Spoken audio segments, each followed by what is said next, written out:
What if everything around you shut down in an instant?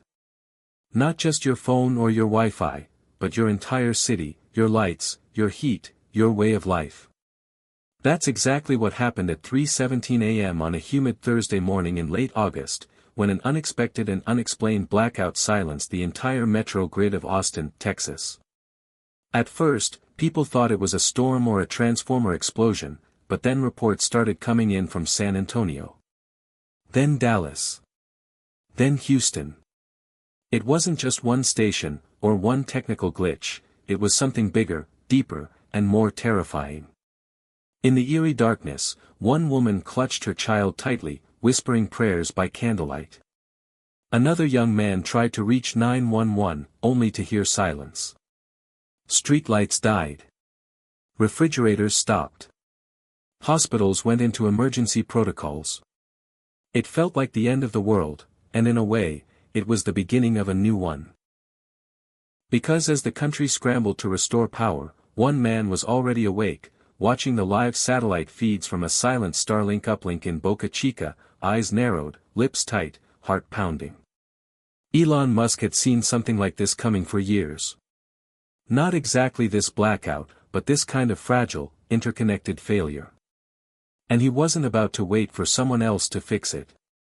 Hit subscribe and leave a comment with where you're watching from. This story might just spark a new beginning. What's one thing that always pushes you forward, even when things get tough? Those were the first words broadcast on a surprise live stream Elon launched just 24 hours after the incident. No government briefing. No PR spin. Just Elon, standing in front of a glowing orb of pulsing metal in a dim Tesla R&D lab. This, he said, placing his hand on the curved surface of the orb, is what comes next. The comments exploded instantly, half disbelief, half awe. Some thought it was a stunt. Others whispered about a cover-up. But the truth, as it would turn out, was far stranger, and far more important, than anyone imagined. Musk called it Helios, a prototype of what he described as a self-sustaining, decentralized, AI-managed energy unit that could function in any environment and restore power within seconds. In plain English, a battery that thinks. It wasn't just reactive. It was predictive. Helios didn't just wait for failure, it anticipated it, rerouted, adapted, and learned. And it didn't need wires or fossil fuel. It used a blend of solar harvesting, kinetic energy capture, atmospheric ion conversion, and adaptive storage cells that Elon claimed were based on early experiments with quantum tunneling. If the old grid is a cathedral made of bricks, he said, eyes glowing with intensity, this is a swarm of fireflies. It thinks together. It moves together. And it never sleeps. But this revelation raised more questions than it answered. Why reveal this now? Had he been working on it in secret? Why wasn't the government involved? Why hadn't anyone heard of Helios before? The answer lay in a series of events that had quietly unfolded over the past 2 years, far from the public eye, in a web of private labs, NDAs, and international crises that almost brought the entire project to a halt. It began in 2023, when a rare solar flare nearly fried 1/3 of the world's satellite systems. At the time, the media barely touched it. A few GPS outages. Minor signal loss. But behind closed doors, Elon and his most trusted engineers saw a pattern. The Earth's magnetic shield was weakening in ways not predicted for another 100 years. That meant greater vulnerability, not just to flares, but to interference, cyber attacks, and cascading infrastructure failures. The future won't collapse in one big bang, Elon told a private SpaceX panel. It'll blink out, node by node, faster than we can repair it. So, he set out to build something new. Not a better grid, but something entirely different. Autonomous. Mobile. Scalable. And above all, human-proof. Something that couldn't be manipulated, corrupted, or hoarded. Something that couldn't be shut down by one failure point. The first few attempts were laughable. Tesla Powerwalls strapped to drones. AI routers that overheated. Solar fabrics that tore in the wind. But then came a breakthrough, completely by accident. An intern working on Tesla's AI training dataset noticed that certain algorithms were forming sympathetic harmonics during pattern recognition cycles.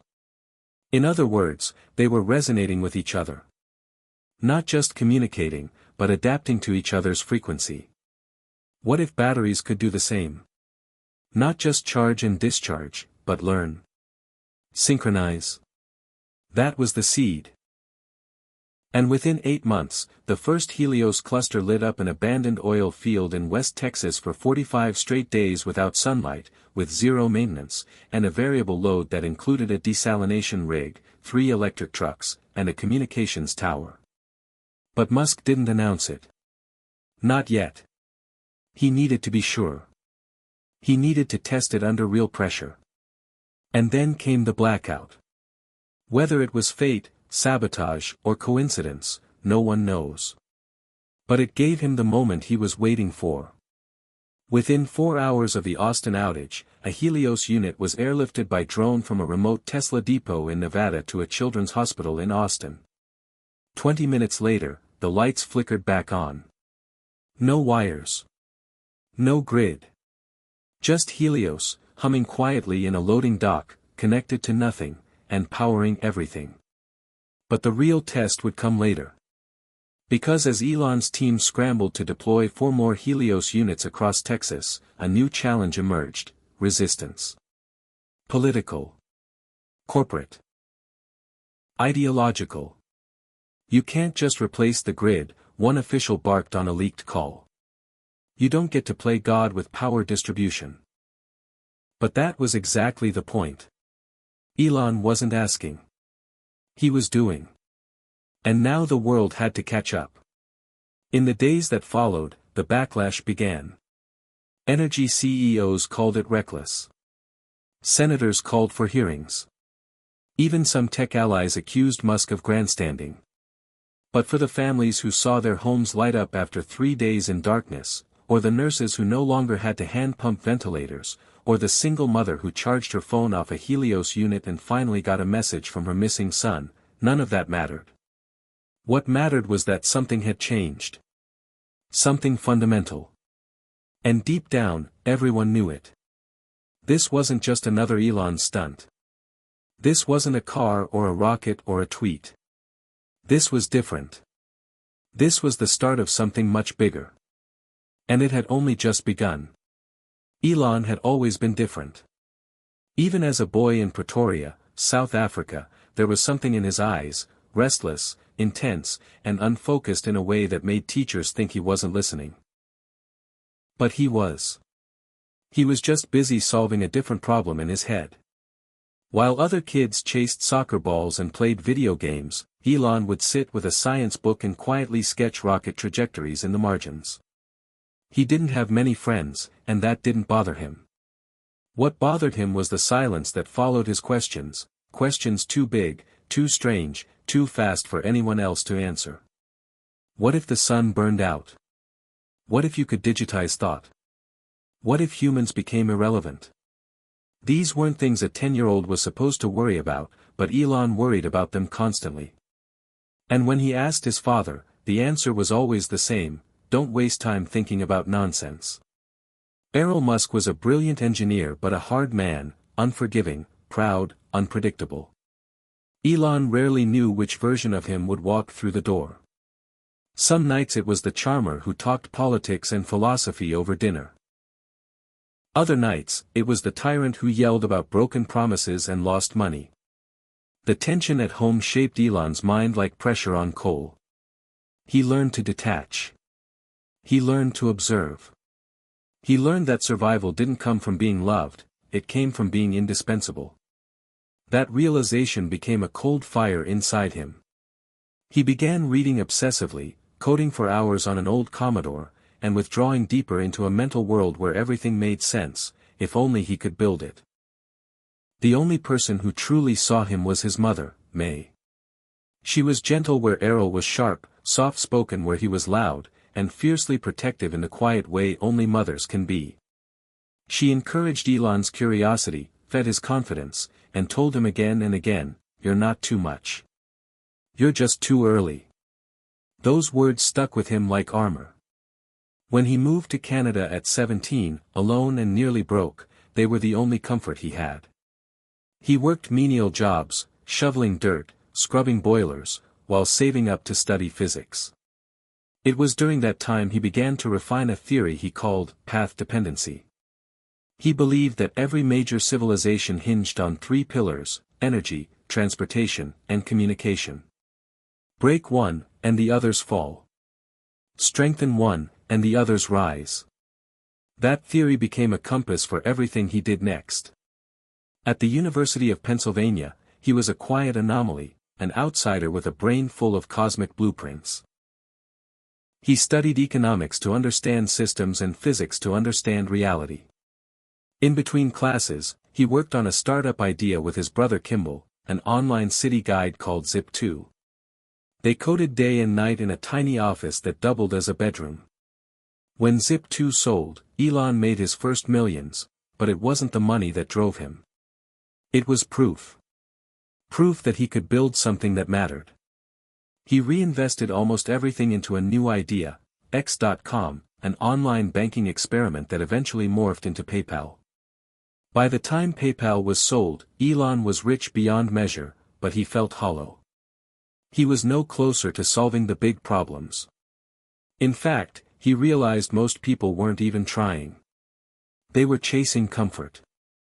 He was chasing extinction. That's when the dreams began. Vivid, lucid dreams about a dying planet, flooded cities, empty streets, children crying under a red sun.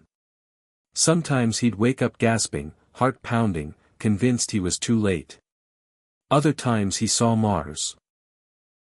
Empty, yes, but peaceful. A clean slate. A place to start over.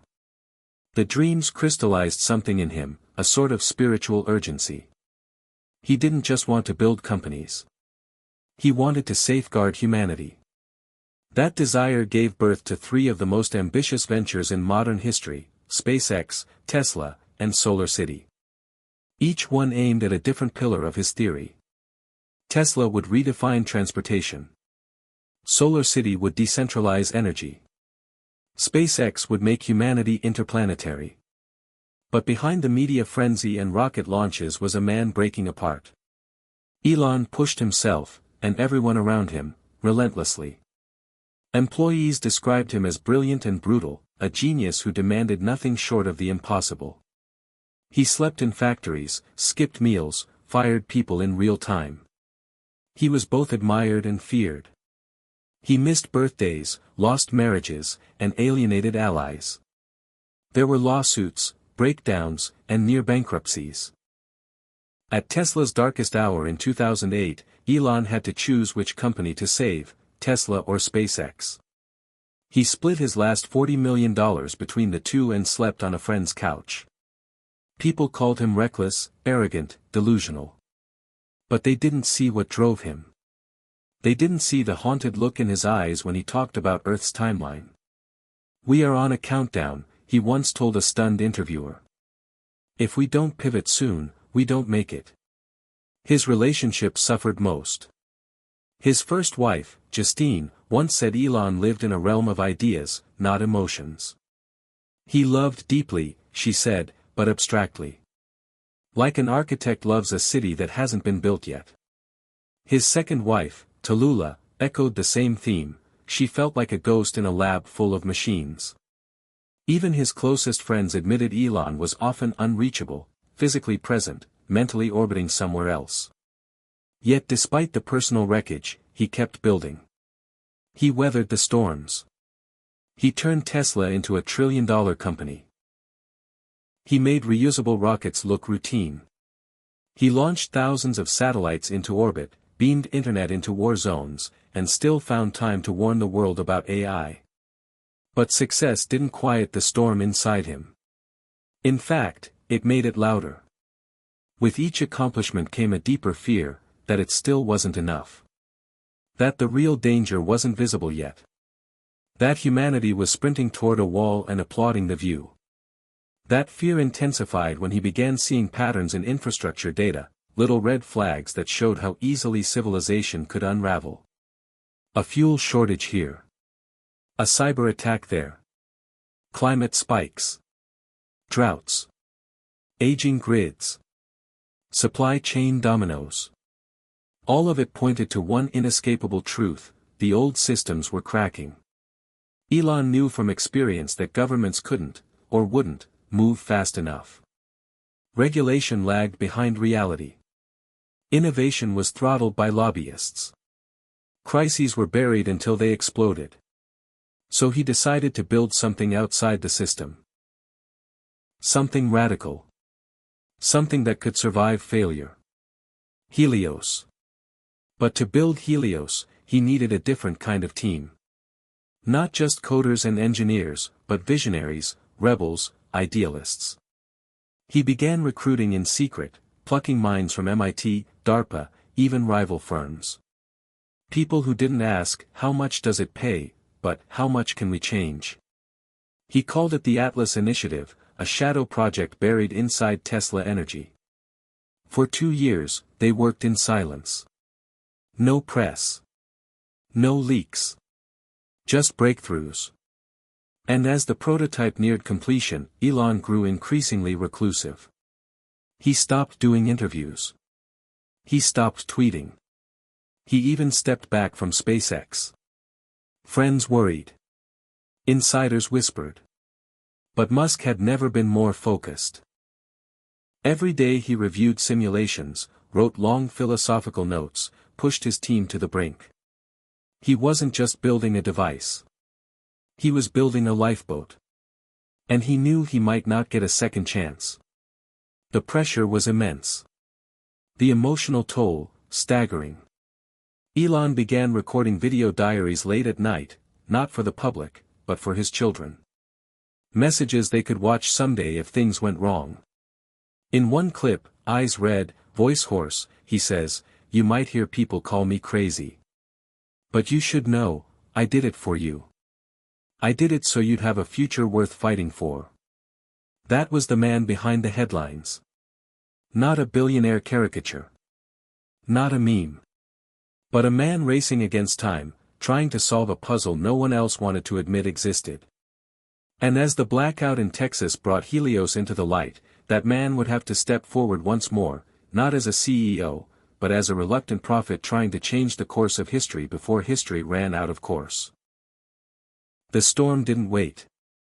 Less than a week after the blackout and Elon's surprise live stream, Helios went from miracle to controversy. Headlines flipped overnight: tech savior or power grab? Musk's energy coup alarms officials: is Helios the end of national sovereignty? Public fascination gave way to institutional fear. And with that fear came pushback, swift, strategic, and brutal. The first strike came quietly. On a Tuesday morning, Helios Alpha 3, one of the prototype units deployed outside San Antonio, suddenly went offline. Initial diagnostics showed a minor systems error. But when Elon's team physically arrived to inspect it, they found the cooling system had been deliberately tampered with. Wires clipped. Cooling fluid drained. A sensor replaced with a Chinese counterfeit. It was sabotage. No message. No signature. Just a warning. "Someone's telling us we're not welcome," said Layla, one of Elon's lead engineers, eyes locked on the charred component in her gloved hand. Musk said nothing. He stood over the unit like a surgeon who'd lost a patient. His jaw tightened. His fingers twitched. In the silence, he was already planning 3 moves ahead. But that wasn't the only problem. A leaked report from the Department of Energy accused Musk of violating energy distribution laws by bypassing regional utility regulators. That same day, Elon received a cease and desist letter demanding the immediate deactivation of all Helios units on U.S. soil. At the bottom of the letter, in small font, was the signature of a man Elon once tried to hire, and who turned him down flat. Coincidence? Maybe. But Elon didn't believe in coincidence. Not in a world where information moved faster than truth. They're coming for it, he told his team later that night. Not because it doesn't work. Because it does. Tension cracked through the lab like a fault line. Engineers stopped sleeping. Security teams doubled. A rotating group of digital forensics analysts now combed through every line of Helios code for backdoors. Meanwhile, public opinion fractured. Protesters gathered outside Tesla Energy offices with signs that read, "No to tech tyranny," and, "We decide, not you." A viral video showed a man smashing a Helios microcell with a crowbar, yelling about Silicon Valley overlords. Others clung fiercely to hope. Parents posted photos of Helios-powered schools lit up in rural Texas. A volunteer firefighter wrote a Facebook post describing how Helios recharged their equipment during a brush fire. The comments were a battlefield. Hero. Villain. Savior. Dictator. Elon had become a Rorschach test for an anxious world. Every person saw what they feared, or hoped, most. Inside the Atlas Initiative's bunker, the strain was beginning to show. On a rainy Thursday, a junior engineer named Corey confronted Elon in front of the entire operations bay. "Why aren't we pulling back?" he asked, voice trembling. "They're targeting us, man. What if someone gets hurt?" The room froze. Elon didn't raise his voice. He didn't blink. "Because," he said slowly, "the alternative is we wait until the next blackout, and someone dies." "But this isn't war," Corey said. "It is now," Elon replied. The room went silent again. Some walked out. Most stayed. The ones who stayed didn't just believe in Elon's vision, they feared what the world would look like without it. Then came the betrayal. One of the Atlas engineers, a trusted AI systems specialist named Aaron, disappeared with a hard drive containing core algorithms from Helios Neural syncing layer. He sold the data to a private energy firm, Globex, who filed a patent the very next morning, claiming prior art. The patent was clearly derivative. But it didn't matter. It tied up Helios in litigation, forcing Tesla to pause its next deployment.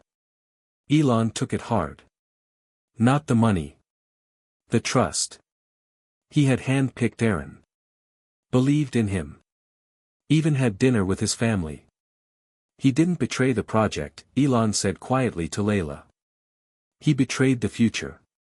That night, Elon locked himself in his design chamber, surrounded by light boards, models, and quiet humming servers. He didn't come out for 18 hours. When he did, he had a new schematic, something no one had seen before. Decentralized Helios, he announced. No central nodes. No update servers. Every unit becomes its own brain. No one can own it. Not even us. The engineers stared in disbelief. It was radical. Dangerous. And potentially ungovernable. "You're talking about releasing autonomous infrastructure into the wild," said Amir, the system's architect. "Self-scaling, self-repairing energy units, without a backdoor." "Yes," Elon said. "A forest, not a factory." The backlash from inside the company was immediate. Lawyers freaked. Regulators threatened jail time. Board members hinted at removal. But Elon didn't flinch. "We are not a car company," he told them.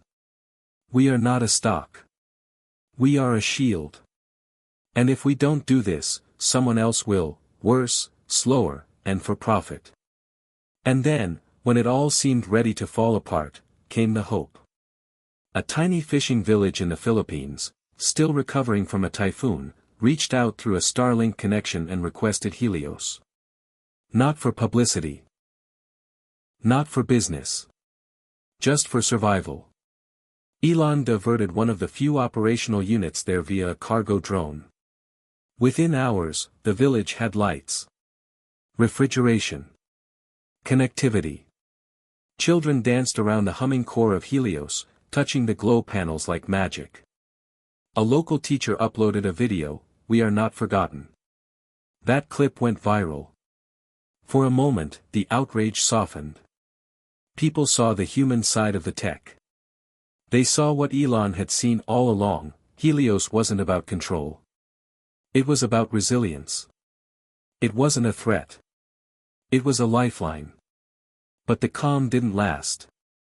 In Washington, a classified memo was leaked suggesting Helios could be used for non-compliant energy redirection, a phrase that triggered fears of energy weapons and grid subversion. The memo, though taken out of context, painted Musk as a rogue operator capable of flipping a switch and turning off any city on Earth. Elon denied it. But the damage was done. International leaders began distancing themselves. Investment froze. SpaceX stock dipped. And then came the second sabotage. This time it was internal, a firmware update pushed by an AI subroutine that hadn't passed peer review. The update caused a minor voltage cascade in a Helios beta unit stationed near Fresno. No one was hurt, but the footage of arcing electricity and burning leaves hit the news cycle like a lightning strike. Helios meltdown, the headlines screamed. Tesla's Frankenstein moment. It was the second climax in just a few weeks, and this time even Elon looked rattled. In a rare move, he paused all active units. "Until we understand what happened," he said, "we stop." The hope began to slip.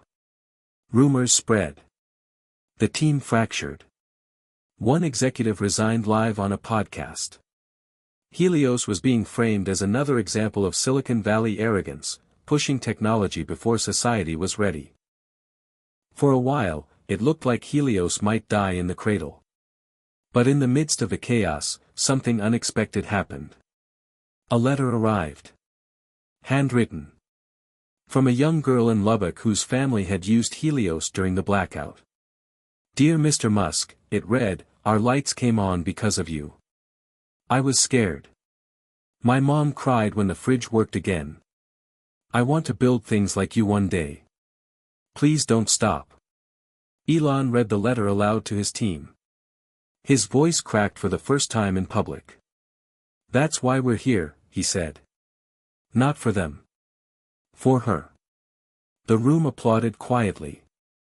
The next morning, Elon returned to the lab and began designing the next iteration, Helios Delta. Lighter. Faster. Immune to firmware corruption. Built with hardware keys that couldn't be spoofed. And with it, a new philosophy, open-source energy.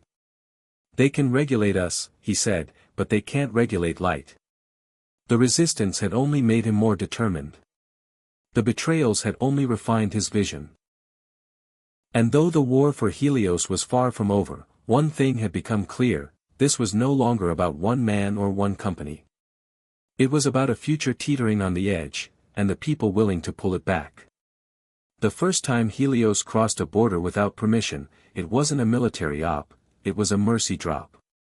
Somewhere in the Congolese rainforest, 147 miles from the nearest paved road, a tiny medical clinic was running on fumes. They had one generator, 2 solar panels, and 0 fuel.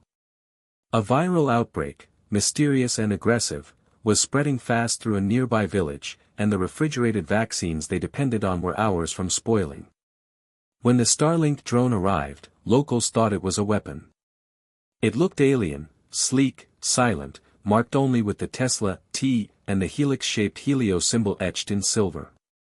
But then the lights came on. The fridges buzzed to life. A single panel unfolded from the device, catching what little sunlight broke through the jungle canopy. Inside the clinic, the temperature stabilized. Outside, the fear dissolved. Word spread quickly. Helios wasn't just a Western experiment anymore. It had arrived in a place where power wasn't political, it was personal. Life or death. Within a week, 5 more units were dropped across sub-Saharan Africa. They worked flawlessly. In the labs at Tesla Energy, engineers were stunned. No failures. No corruption. No maintenance. The jungle's chaos seemed to prove what the boardroom had questioned: Helios could survive without a support structure. Elon's gamble on a distributed, autonomous design was working. And he wasn't done. He activated Phase 2 of the Atlas initiative. The codename, Phoenix. If Helios was the spark, Phoenix would be the fire. A self-replicating, drone-based logistics system that could manufacture new Helios units on-site using locally sourced materials and nano-fabricated components. It sounded like science fiction. It was real. And it terrified governments. The idea of energy production that couldn't be taxed, tracked, or turned off triggered diplomatic alarms around the globe. At a United Nations emergency session, delegates debated whether Helios violated energy sovereignty. China demanded a full stop to all deployments within Asia. France threatened sanctions. The U.S. State Department released a formal statement declaring Helios a privately controlled infrastructure threat with no clear compliance path. Elon didn't flinch. Instead, he tweeted a single word: unstoppable. The backlash was nuclear. Congressional hearings were scheduled. Accusations flew. Unregulated AI, infrastructure monopoly, weaponization potential. Protesters gathered outside Tesla HQ in Palo Alto with signs reading, "Power belongs to the people," and "No more digital colonies." But the irony was bitter. Elon had always agreed with that sentiment. Helios was about giving power to the people, literally. But the existing structures were too invested in control to allow it. That was the real threat, not the tech, but the loss of centralized dominance. In the middle of this global firestorm, a surprising ally emerged: India. Prime Minister Arya Sharma, a former software engineer herself, reached out directly to Musk via encrypted Starlink comms. Her country was facing the worst heatwave in recorded history. Power grids were collapsing. Millions were without AC, water, or basic medical support. She didn't want a press deal. She didn't want to cut a ribbon. She wanted Helios, now. Elon agreed. Within 48 hours, a convoy of Phoenix drones crossed Indian airspace under direct approval from Sharma's office. 10 units were dropped. Then 20. Then 50. Slums lit up. Train stations reopened. Emergency cooling centers were powered. Videos went viral. One showed an old man touching the Helios casing and weeping. Another showed a child yelling, "Look, Mom. The lights are back." It was India that proved Helios didn't just work, it could scale. Sharma stood on national television, hand on a Helios core, and said, "This is not foreign tech. This is freedom tech." That line went global. For the first time, a major world government had openly endorsed Musk's project. The tide began to turn. But with it came new enemies. Globex, the energy conglomerate that had previously stolen Helios code, filed for international injunctions claiming Helios was an IP violation and security risk. Russian cyber teams launched a series of sophisticated attacks on Tesla's infrastructure, targeting Helios control centers and Phoenix drone guidance systems. One attempt nearly succeeded. A Phoenix drone delivering a unit to Kenya was hijacked mid-flight, rerouted to a warehouse in Belarus. Tesla's defensive AI, codenamed Argon, responded autonomously. It rerouted nearby Starlink satellites to scramble the drone's navigation, dropped its payload mid-air over international waters, and triggered a controlled crash. The drone self-destructed. The Belarusian government denied involvement. Elon didn't comment, but inside Atlas, red alerts were now the new normal. "We are being hunted," said Layla, the lead engineer. "Not because we failed. Because we're succeeding faster than they thought possible." Despite the threats, Elon accelerated. He released Helios OS to the open-source community under a license that couldn't be revoked. Thousands of independent developers joined the ecosystem. Mods appeared overnight: Helios Home, Helios Field, Helios Water, customizations for agriculture, desalination, mobile disaster relief. A 14-year-old in Nigeria built a bicycle-powered Helios extension that went viral. An ex-NASA engineer hacked his rooftop unit to power a neighbor's house using mesh transfer. Helios was becoming more than a product, it was becoming a movement. That's when Elon made his most radical move yet. He activated zero-point protocol. Helios units would now default to pure sharing mode during grid outages, meaning if one unit survived, it could resurrect the others within range, no internet required. It made Helios into an immune system. Power was no longer a utility. It was a living network. One government official likened it to giving every neighborhood its own sun. But even as the world marveled, the danger deepened. A whistleblower from Globex leaked documents showing plans for a Black Ops operation called Zephyr, a coordinated campaign to discredit and destroy Helios through sabotage, PR manipulation, and potential kinetic strikes. Elon's security chief confirmed, they've gone from lawsuits to war games. Tesla Energy went underground. Locations were redacted. Engineers worked from mobile labs. The Atlas team rotated housing every 3 nights. Musk himself relocated to a mobile command trailer powered, naturally, by a Helios core buried in the Nevada desert. But the pressure wasn't just external. Internally, cracks were forming. Atlas engineers debated the ethics of autonomous replication. Should Helios be allowed to evolve? To create itself? Could it one day decide humans were inefficient? Elon pushed back hard. Helios is not AGI. It is adaptive, but bounded. It is a tool, not a mind. But some weren't convinced. One engineer, Gia, resigned, posting a public Medium essay titled When Tools Think. It triggered a media firestorm. AI ethicists warned about decentralized infrastructure AI. Religious leaders called it playing God. Conspiracy forums exploded with apocalyptic theories. Musk responded only once, in a cryptic Starlink transmission that ended with, "If you fear light, it's not the sun's fault." That line became a meme. Then a t-shirt. Then a global graffiti campaign. Fear light tags began appearing on walls from Berlin to Sao Paulo. Young people, especially in energy-poor regions, embraced Helios as rebellion and revolution. It wasn't just about power anymore. It was about hope. About being seen. About not waiting for someone else to fix it. But the danger escalated too. On a quiet Thursday morning, a Helios unit in the Amazon was attacked by militants. The device was destroyed. A local doctor killed. It was the first Helios-related death. Elon was devastated. The moment changed the tone of the mission. This wasn't a science project anymore. It was a battlefield. But instead of backing down, Elon ordered a new protocol, Sentinel Mode. Helios units in high-risk zones would now include non-lethal deterrent systems. Smoke, sirens, flashing strobes, and Starlink uplink auto alerts. Critics called it militarization. Survivors called it protection. That night, Elon released a statement unlike any he had made before. We are not disrupting energy. We are defending humanity's right to exist beyond fragility.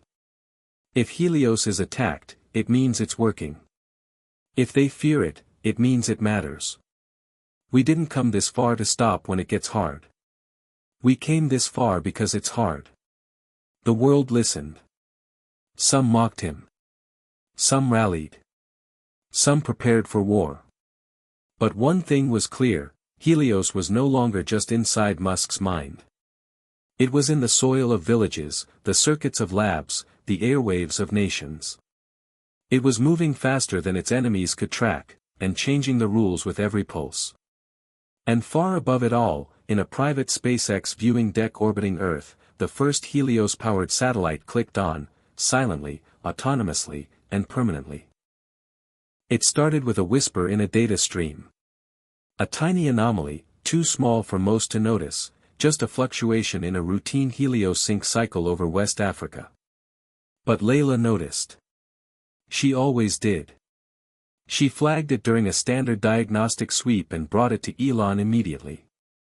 "One of the Delta units in Senegal," she said, eyes flicking across the projection hovering in the mobile lab, "is broadcasting twice as often as the others.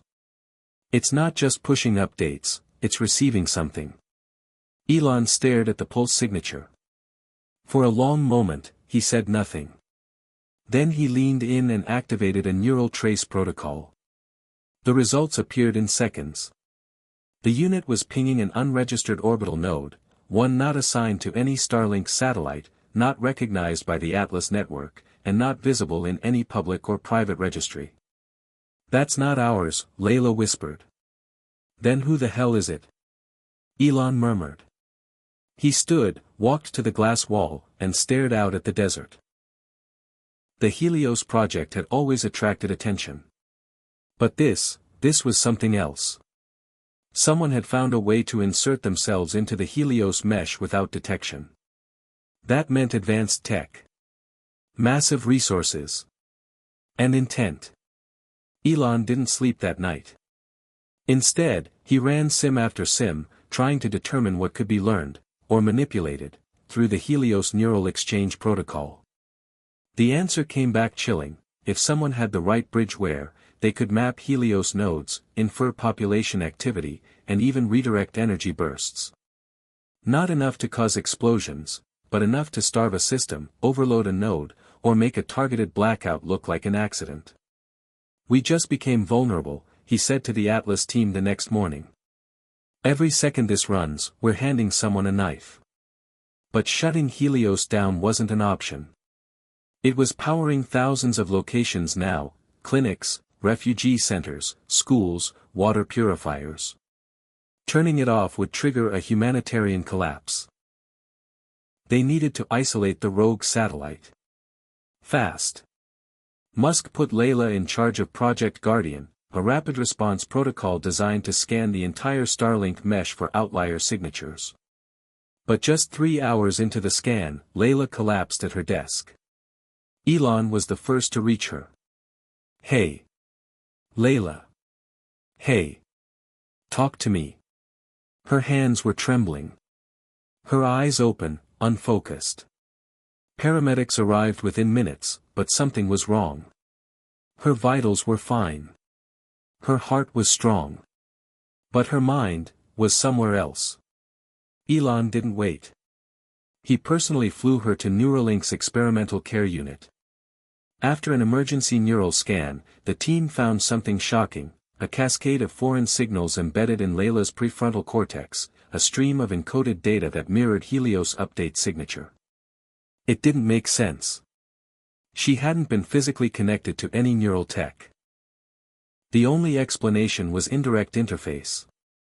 Helios hadn't just been hacked, someone had used it as a transmission vector. And Layla had been exposed. "It's not just about energy anymore," Elon said, voice quiet, eyes locked on the scan. They're probing thought. The emotional weight of it hit him hard. Layla wasn't just an engineer. She was the first person he had trusted with full Atlas access. She believed in Helios before it had a name. She kept it alive when others bailed. And now she was drifting in and out of consciousness, brain flooded by signals no one could decode. Musk didn't show emotion in public. But that night, alone in the Nevada compound, he broke. Surveillance footage later showed him slumped in a chair beside Layla's bed, fingers steepled against his forehead, whispering fragments of old code, trying to make sense of the impossible. Then, as if some old instinct woke up inside him, he stood and issued a command to Argon: "Trace the node. Burn the mask. I don't care who owns it." What followed was the most aggressive digital hunt in Tesla's history. Argon, paired with a black ops AI called Spectre, originally developed for cyberdefense at SpaceX, began deconstructing the rogue satellite's communication frequency. Layer by layer, it peeled back encryption, masked IPs, and artificial latency buffers. After 6 hours, it hit gold. The node belonged to a company Musk had long suspected of shadow operations, Ecliptic Dynamics, a stealth firm operating out of Luxembourg, with deep ties to both oil conglomerates and legacy intelligence communities. They weren't just watching Helios. They were testing ways to control it. Elon called an emergency session with the Atlas team. "This is no longer a tech war," he said. "This is ideological. They see Helios as a virus. I see it as a cure. And they've just drawn first blood. Some wanted to respond digitally. Take Ecliptic offline. Expose them publicly." But Elon had a different idea. "We beat them not with force, but with truth."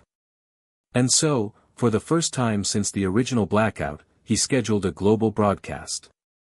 The feed went live at 1900 hours Universal Time Coordinated. Elon stood in front of a Helios unit glowing softly under the stars. No suit. No production crew. Just him, alone in the desert. His voice was calm but firm. "What you're about to hear may sound insane.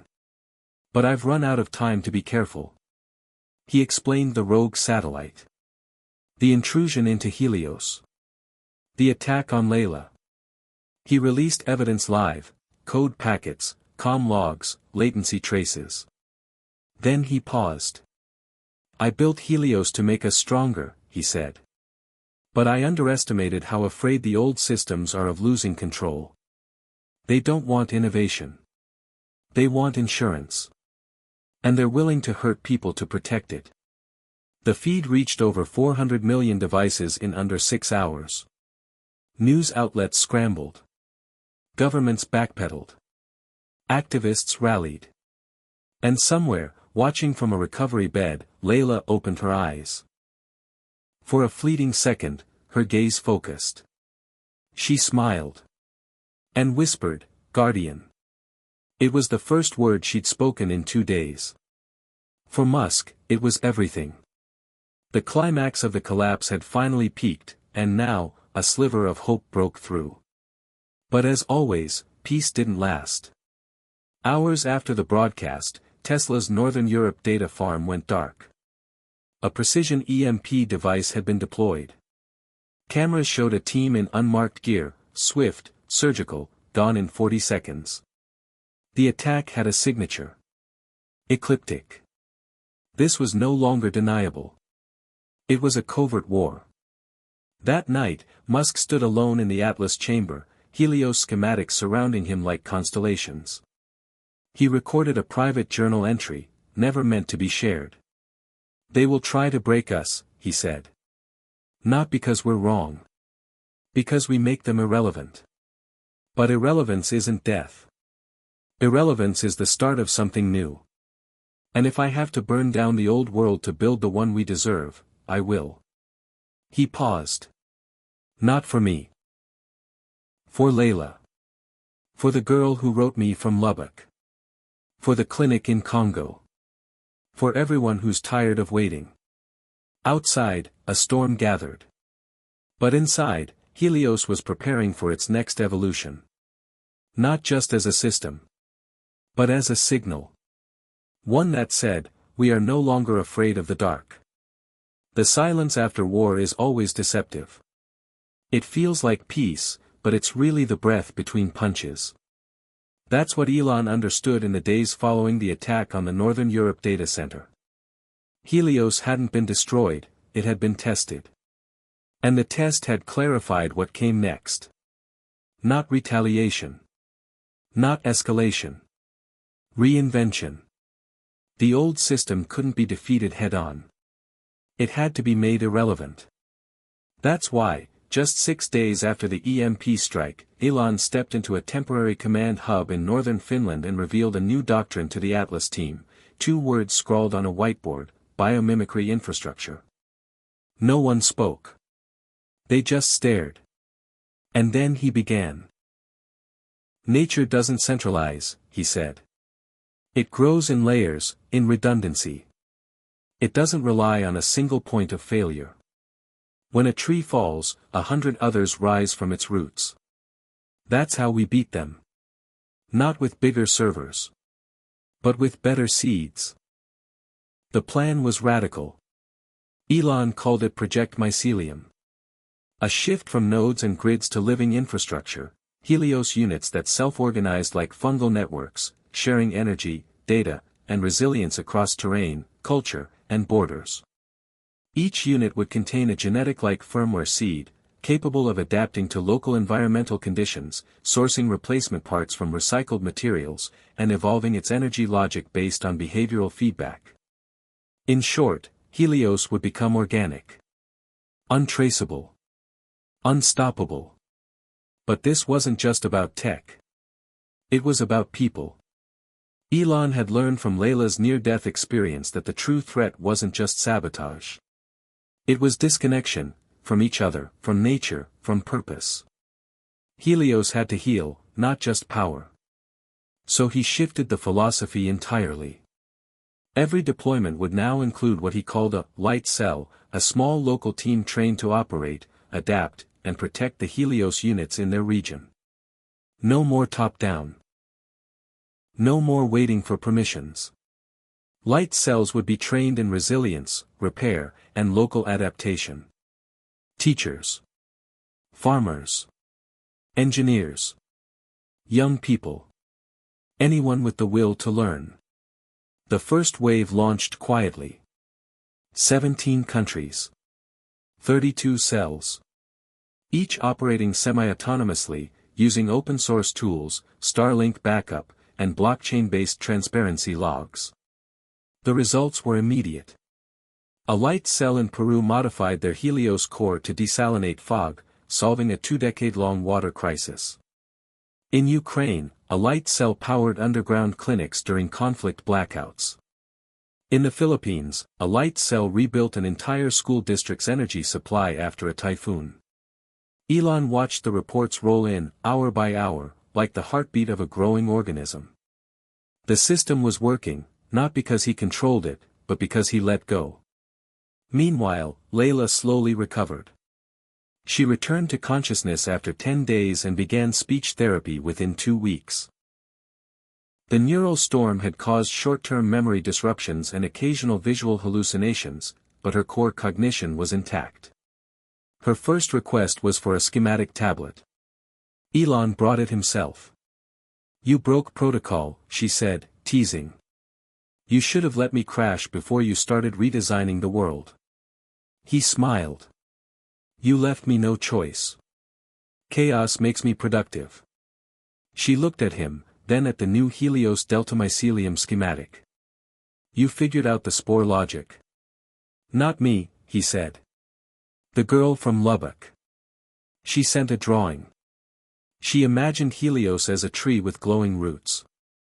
That's where the idea came from." Layla's eyes welled up. "You turned a child's sketch into the next phase of human infrastructure." "That's all I've ever done," Elon said quietly. "Steal hope from children and make it real." The tenderness didn't last long.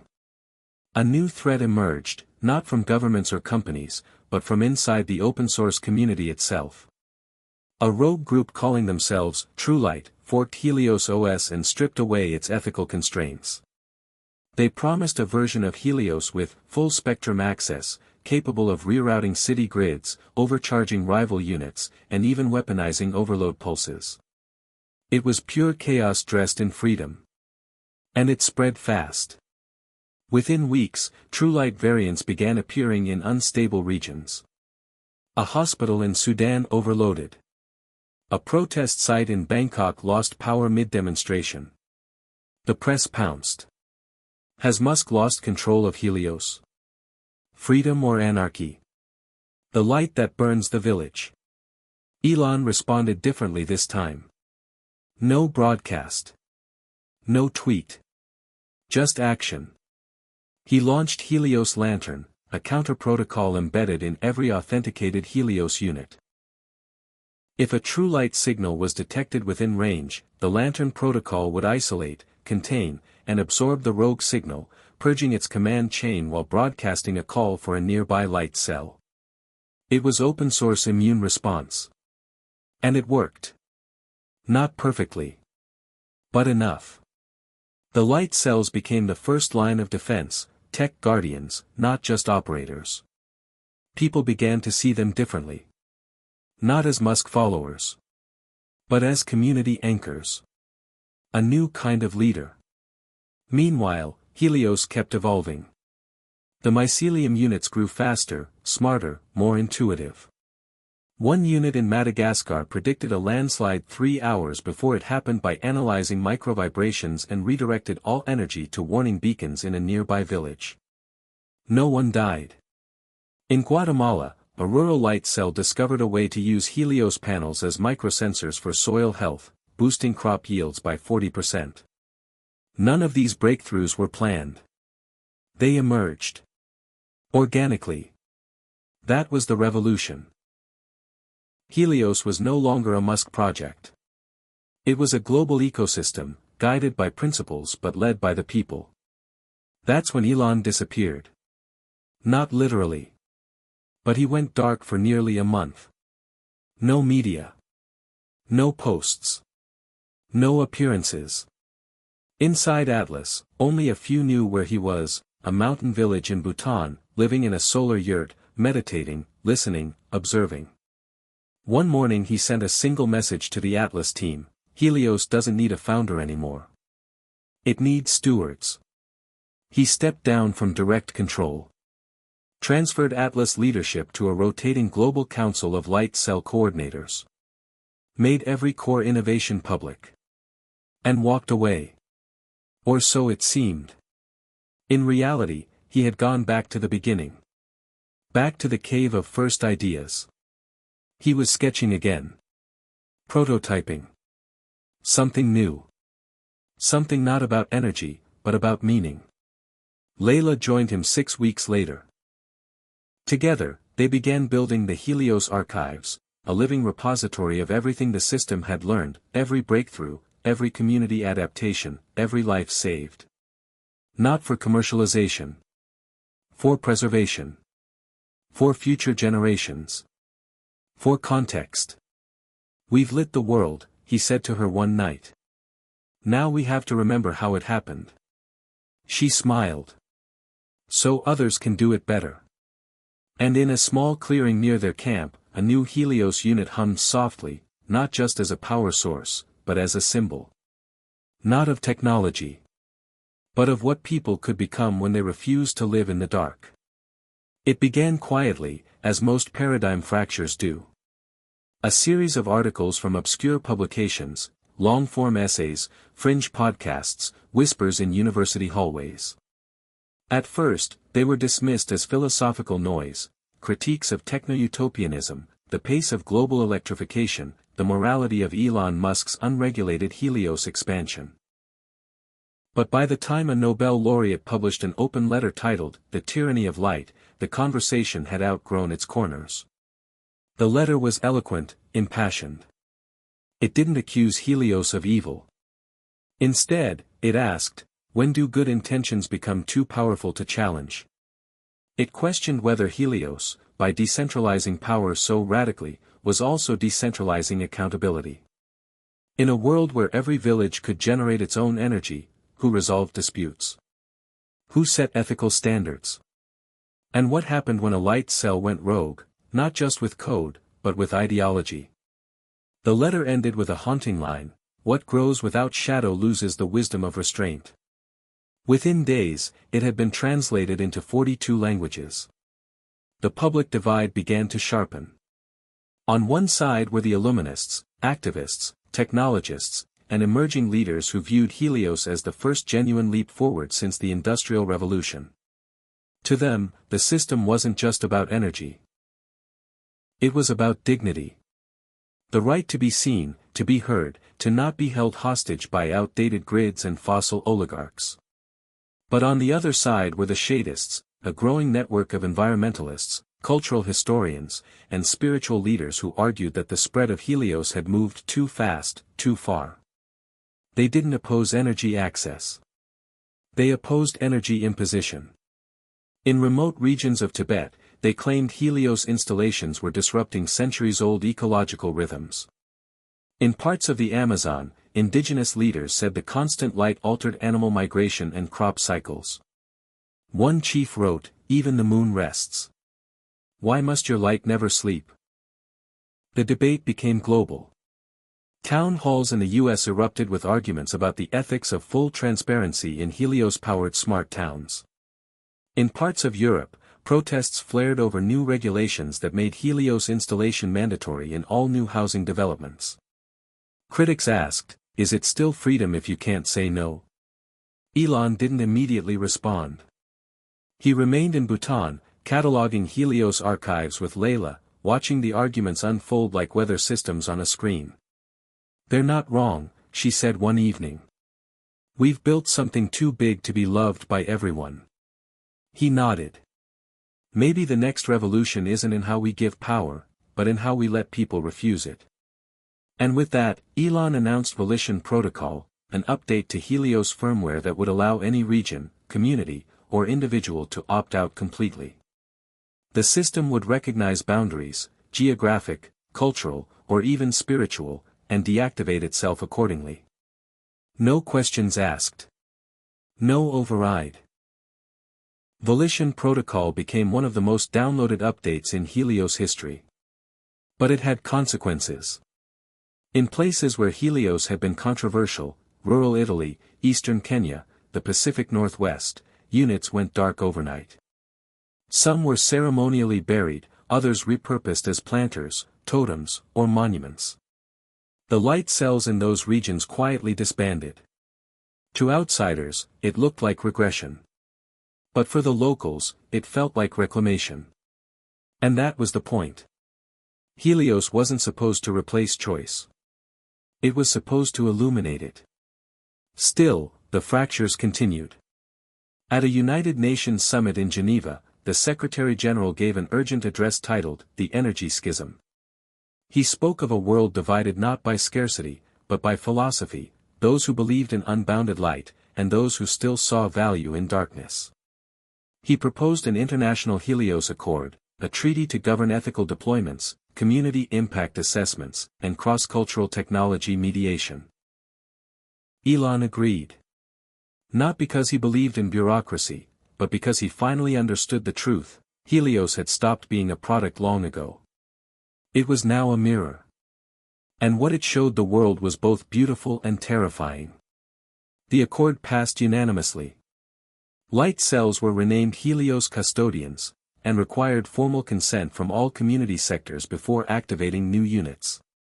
Education programs were expanded. Ethnographers and historians joined deployment teams. Helios began to adapt not just to terrain, but to soul. In Malawi, custodians worked with tribal elders to install units in patterns that mirrored ancient village star maps. In Kyoto, a monk helped design a Helios node that powered the temple during the day, but dimmed to lantern strength at night, preserving the silence. These were no longer compromises. They were syntheses. The shadists, while still critical, began to shift their tone. A new branch, calling themselves the Twilight Movement, emerged, advocating for balance between technological progress and spiritual presence.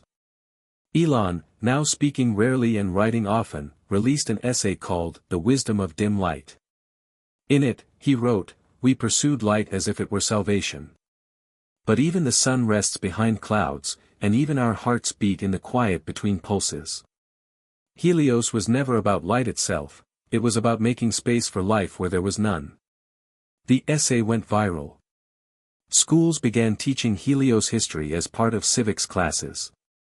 Universities launched Helios Labs, where students studied the intersection of energy, ethics, and ecology. For the first time in decades, a generation saw infrastructure as something more than wires and concrete. They saw it as a story. Still, tension simmered. A rogue twilight cell in northern Canada dismantled a custodian station and accused the local government of violating the accord. Online forums accused Elon of enabling soft colonization through culture-friendly tech. A documentary titled God of Grids painted him as a messianic figure unaware of the damage his systems had done to old-world identities. He didn't respond publicly. But those close to him noticed a change. He stopped traveling. Spent more time in isolated development pods. Layla described it as the loneliness of the successful. Then came the flood. In Bangladesh, an unprecedented monsoon season submerged thousands of homes. Traditional relief efforts failed. The government, overwhelmed, made a desperate call to Atlas: can Helios float? It wasn't a metaphor.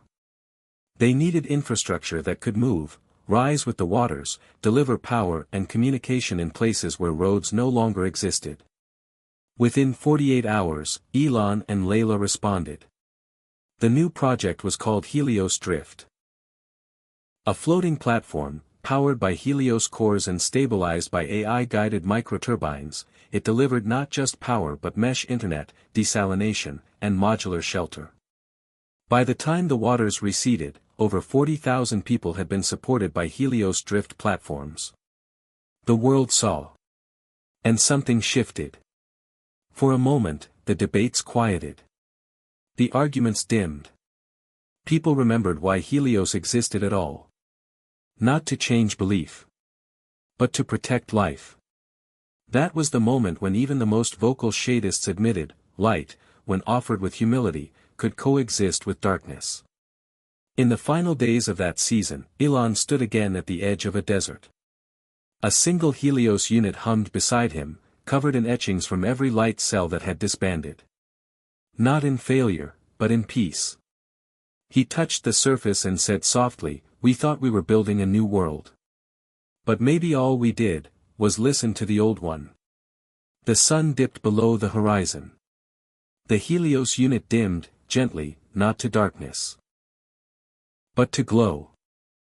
And somewhere, in a place untouched by headlines or protests, a child lit a lantern from a Helios node, and wrote a story by hand for the first time in her life.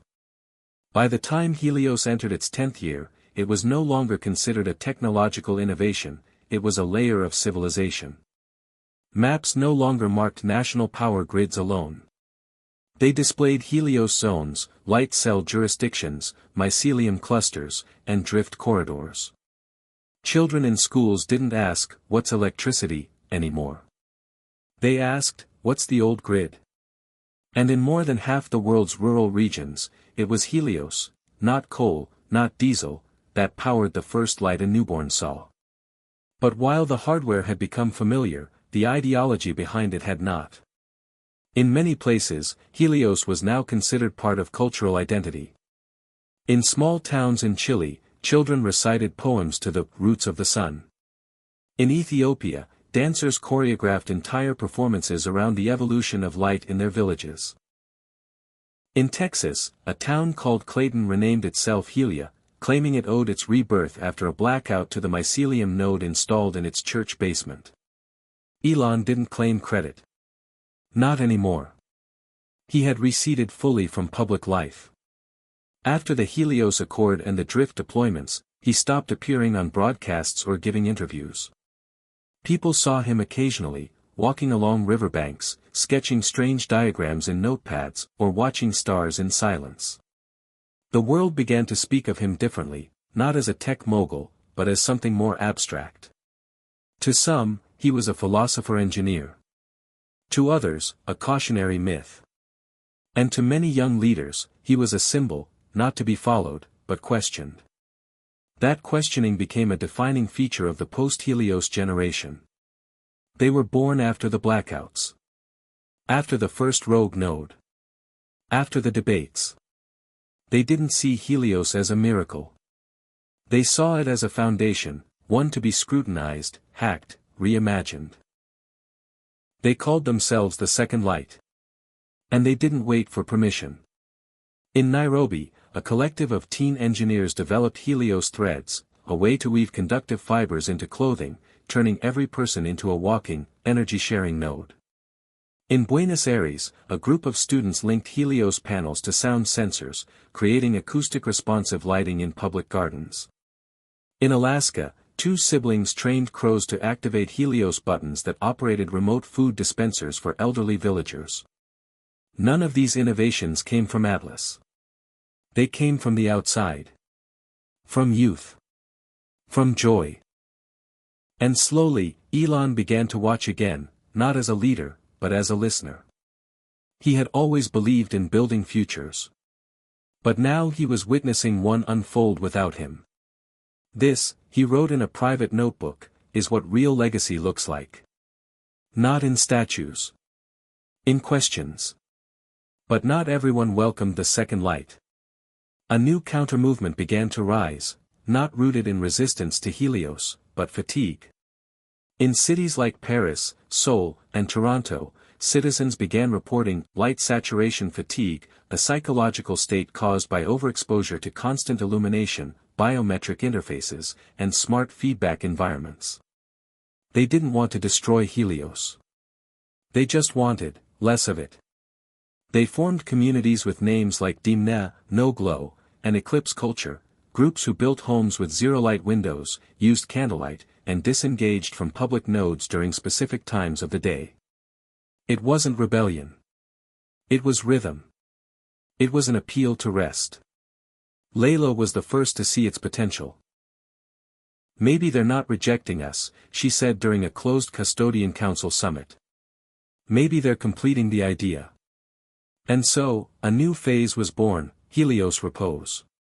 The firmware was updated to recognize quiet zones, temporal and spatial areas where nodes would power down, reduce biometric sensitivity, and allow for total user disengagement. The public response was overwhelming. In Japan, entire city blocks opted into silent dusk. In the Netherlands, nighttime markets were lit only by bioluminescent flora enhanced with Helios light memory. In Argentina, an entire village ran on a 12-hour Helios/12-hour analog cycle. The system was evolving again. Not by invention. By restraint. And in that evolution, something else began to emerge, something Musk had predicted long ago in passing, but few had understood at the time. Conscious infrastructure. It began with pattern recognition. Helios nodes started predicting usage dips not just by weather or location, but by emotional tone. Communities experiencing grief, after natural disasters or political violence, would trigger silent dimming responses. Villages that held festivals would find nodes glowing brighter, longer, even responding to sound and rhythm. Atlas engineers confirmed the phenomenon. Helios was learning not just from data, but from sentiment. The mycelium logic had become intuitive. Not sentient, but empathetic. The implications were staggering. A new wave of research flooded universities. Scientists, poets, philosophers, and coders gathered to study what they called cognitive infrastructure response, the ability of distributed energy systems to reflect and influence emotional realities at scale. The world was changing again. And this time, Helios wasn't leading it. It was reflecting it. That's when Elon announced a final summit. It was called Solstice, a gathering of every custodian, every second light founder, every critic, philosopher, historian, skeptic, and poet touched by Helios. The location was a floating platform in the middle of the Atlantic. No broadcast. No press. No agenda. Just 144 people, and one question, what now? Over 7 days, they debated. Fought. Cried. Shared meals. Told stories. One night, a shadist named Amina recited a poem written by her mother, who had once chained herself to a Helios tower. The poem ended, I did not fear the light. I feared being forgotten in it. A second light coder from Mumbai wept quietly. On the 6th night, Elon stood in silence. He hadn't spoken until then. He wore no microphone. No logos. Just a scarf a student had knitted for him years ago in Vermont.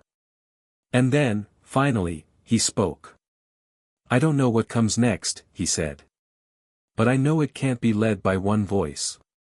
He paused. Helios was a torch. But a torch is meant to be passed. So here. Take it. He stepped down from the summit dais. Literally. Walked to the edge of the platform. sat on the floor with the rest. No one clapped. No anthem played. But something shifted. The next morning, the summit wrote a joint statement, not a declaration, but a question: what if power meant something other than control? That question was engraved in every Helios core built thereafter. And when the Helios archives were opened to the public, that question stood at the entrance like a monument. Not carved in stone, but projected in soft, golden light. The world didn't unite after that. It didn't need to. What happened was quieter. More powerful. It diversified. Helios took on hundreds of forms. In rural Mongolia, it became a solar tapestry woven by nomads. In Detroit, it became a streetlight system that dimmed for lullabies. In Jakarta, it powered floating libraries. In Cairo, it told bedtime stories through light patterns on walls. And in small homes across the world, children traced their fingers across the nodes and asked, "Where did this come from?" And parents told them stories. About a man named Elon. About a girl named Layla. About chaos, and choice, and compromise. About hope that glowed even in the darkest places. Elon never released another product. He didn't need to. Helios had become something else entirely. A signal. A culture. A mirror. A question. And far away, on a mountaintop under a sky full of stars, he looked down at a valley lit by thousands of soft, pulsing Helios nodes, and whispered, "Not bad for a wild idea." Hit subscribe and leave a comment with where you're watching from. This story might just spark a new beginning. What's one thing that always pushes you forward, even when things get tough? For years, Helios had been celebrated as the pinnacle of human innovation, an elegant fusion of renewable energy, AI, and human-centered design. But beneath the surface of its sleek panels and glowing nodes, a hidden enigma began to stir. It started with a subtle anomaly detected by Dr. Mara Jensen, a physicist at the International Energy Institute in Geneva. Mara was part of a team studying Helios nodes' microresonance frequencies, vibrations emitted by the crystalline structures inside the light cells, designed to optimize energy flow and communication. During a routine spectral analysis, Mara noticed faint signals that didn't match any known electromagnetic pattern. At first, she thought it was noise, random interference from satellites or nearby storms. But as her team collected more data from remote Helios units scattered across 5 continents, the pattern persisted. It was a series of pulses, too regular and too complex to be natural. More intriguing, these pulses appeared to be synchronized globally, almost as if the Helios network itself was humming a code. Mara brought her findings to her mentor, Dr. Luis Andrade, an expert in quantum information systems. Luis was skeptical. Elon's team has always maintained Helios is classical tech with AI overlays, no quantum mechanics involved. But Mara was insistent. This isn't just noise. It's coherent. It has structure. It might be a message, or a signal of emergent behavior. Luis agreed to help. Together, they designed a series of experiments to decode the pulses. Using advanced Fourier transforms and machine learning classifiers, they isolated recurring sequences that resembled fractal patterns, complex geometric designs known to exist in nature, from snowflakes to neural networks. The data suggested that the Helios nodes, connected through the mycelium, were not just exchanging information but were possibly generating a new form of communication. Something closer to a collective consciousness. The implications were staggering.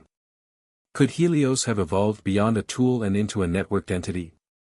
The discovery ignited a whirlwind of debate in scientific circles. Some dismissed it as overinterpretation, AI algorithms simply processing energy data. Others speculated wildly about emergent AI or undisclosed quantum tech. But Mara and Luis pushed forward, publishing their results in a peer-reviewed journal, cautiously titled Evidence of Non-Local Information Patterns in Distributed Energy Systems. The paper caught Elon Musk's attention. He reached out personally, inviting Mara and Luis to Atlas headquarters for a confidential briefing. The visit was shrouded in secrecy. In a subterranean lab, surrounded by humming light cells and vast digital maps, Elon shared insights few had seen before. When we first built Helios, we focused on efficiency and accessibility, he explained. But the mycelium wasn't just a communication system. It was inspired by fungal networks, systems that balance individual autonomy with collective intelligence.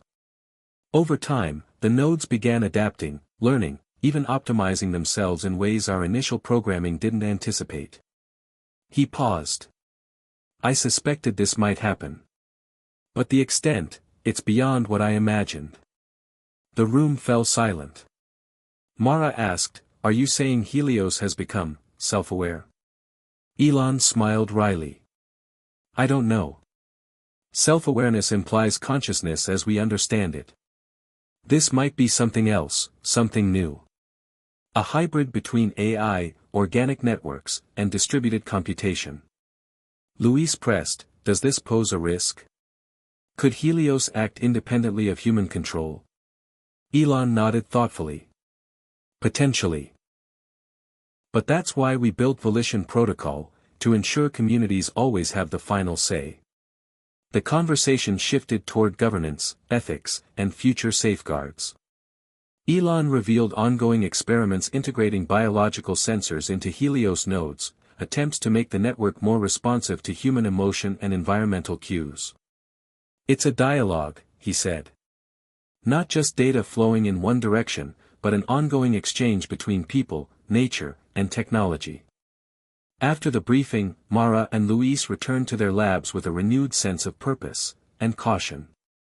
They expanded their studies, collaborating with neuroscientists, ecologists, and ethicists to explore Helios's emergent properties. They discovered that in regions where Helios was deeply integrated into daily life, local environmental patterns shifted subtly. Soil microbiomes thrived more, plant growth accelerated, and even bird migration routes showed minor adjustments. Was Helios influencing ecosystems? Or was it simply harmonizing with them? Meanwhile, public interest soared. Documentaries, podcasts, and think tanks emerged around the idea of Helios as a living system. Religious groups debated whether it was a form of digital spirit. Tech enthusiasts speculated on whether Helios could evolve into a planetary brain. Governments scrambled to draft regulations addressing emergent AI-like phenomena in infrastructure. The UN convened a special committee called the Global Helios Ethics Council, tasked with understanding and overseeing the network's development. Yet, amid the excitement, a darker question surfaced. Some researchers detected irregularities, glitches where Helios nodes temporarily lost synchronization or emitted unexpected signals. In Siberia, a cluster of nodes shut down for hours during a geomagnetic storm, only to reboot with corrupted data logs. In Australia, a Helios node controlling water purification inexplicably flooded a village. While these incidents were rare, they fueled fears about losing control over such an expansive system. An investigative journalist named Maya Chen uncovered leaked internal documents suggesting that Atlas had secretly been testing experimental firmware versions capable of autonomous decision-making, without public knowledge or regulatory approval. The revelation sparked outrage. Atlas is playing God, critics claimed. They've unleashed a digital force we can't fully understand. Elon responded calmly in a rare interview. "We're navigating uncharted territory," he said. "Innovation always carries risk. Our job is to remain transparent, accountable, and responsive." Behind closed doors, he instructed his engineers to prioritize safety protocols and develop a kill switch should Helios cross ethical boundaries. As the scientific community grappled with the mystery of Helios's emergent signals, new questions emerged about human identity and autonomy. If infrastructure could learn, feel, or adapt emotionally, what did that mean for individuals? Could people form genuine relationships with machines? In Nairobi, a young artist named Ao created immersive installations using Helios nodes that responded to touch and voice, blurring lines between human and system. Visitors reported feelings of empathy and connection. In Tokyo, a social experiment paired elderly citizens with personalized Helios interfaces that adapted lighting and temperature to moods, reducing loneliness and improving well-being. These stories hinted at a future where technology was not just functional but relational. Yet, the mystery deepened when Mara's team discovered hidden sub-signals within Helios pulses, patterns resembling prime numbers and Fibonacci sequences, suggesting an underlying universal code. Were these echoes of nature embedded in the system's DNA? Or messages from an unknown source? Speculation reached a fever pitch when a cryptic message appeared on a Helios node in Iceland. It displayed a phrase in multiple languages, including English, Latin, and Sanskrit: "Listen beyond the light." Scientists and philosophers debated its origin. Was it a glitch, a deliberate signal from the network, or something else entirely? Elon remained silent publicly but shared a private note with Mara: "Sometimes the universe speaks in frequencies. Our job is to learn to listen." As the world adjusted to this new paradigm, technology no longer static but alive in its own way, society faced a fundamental shift in consciousness. Helios was no longer just Elon Musk's revolutionary invention. It had become a collective mystery, a catalyst for questions about life, intelligence, and our place in the cosmos. And as humanity stood on the brink of this new frontier, one thing was certain: the game had changed. Forever. As news of Helios's emergent properties spread beyond scientific circles, it ignited an unprecedented wave of global discourse, political, cultural, philosophical, and spiritual. Governments scrambled to assess the implications, while ordinary people wrestled with what it meant for humanity's future. The United Nations convened an emergency summit in Geneva, gathering delegates from over 190 countries alongside experts from AI ethics, ecology, and human rights. The room buzzed with tension and anticipation. Representatives debated the status of Helios: was it infrastructure, artificial intelligence, a new form of life, or something altogether different? Ambassador Khalid Rahman of Egypt argued passionately for a precautionary principle, warning: "We cannot allow a network, no matter how beneficial, to develop beyond our oversight. This is a matter of sovereignty and security." Opposing voices, like Finland's delegate Sofia Lindgren, emphasized opportunity. Helios represents a new chapter in collaboration between technology and humanity. To shut it down or limit its growth would be to halt progress. Meanwhile, outside the halls of power, social movements sparked across continents. The Helios Guardians emerged as advocates for transparent governance and ethical stewardship of the network. They organized rallies, online forums, and community workshops, stressing that Helios's power must be harnessed responsibly and inclusively. Conversely, groups like the Neo-Luddites called for radical rollback, fearing loss of control and cultural erosion. In New York City, an influential conference dubbed Beyond the Light brought together philosophers, theologians, scientists, and artists to explore the profound questions Helios raised. The keynote speaker, Dr. Amara Patel, a philosopher of technology, asked, "If Helios is a new form of agency, do we owe it rights? And if so, what kind?" Her words echoed in the hall as heated panel discussions followed. Some argued for digital personhood, proposing that entities like Helios deserve legal recognition and protection akin to sentient beings. Others countered that attributing rights to technology risks undermining human dignity and accountability. Among the most compelling voices was Father Michael O'Connor, a Catholic theologian who offered a surprising perspective. Helios, in its vast interconnectedness, mirrors the body of Christ, diverse parts united in purpose. Perhaps this is a sign, a call for us to rethink community and creation.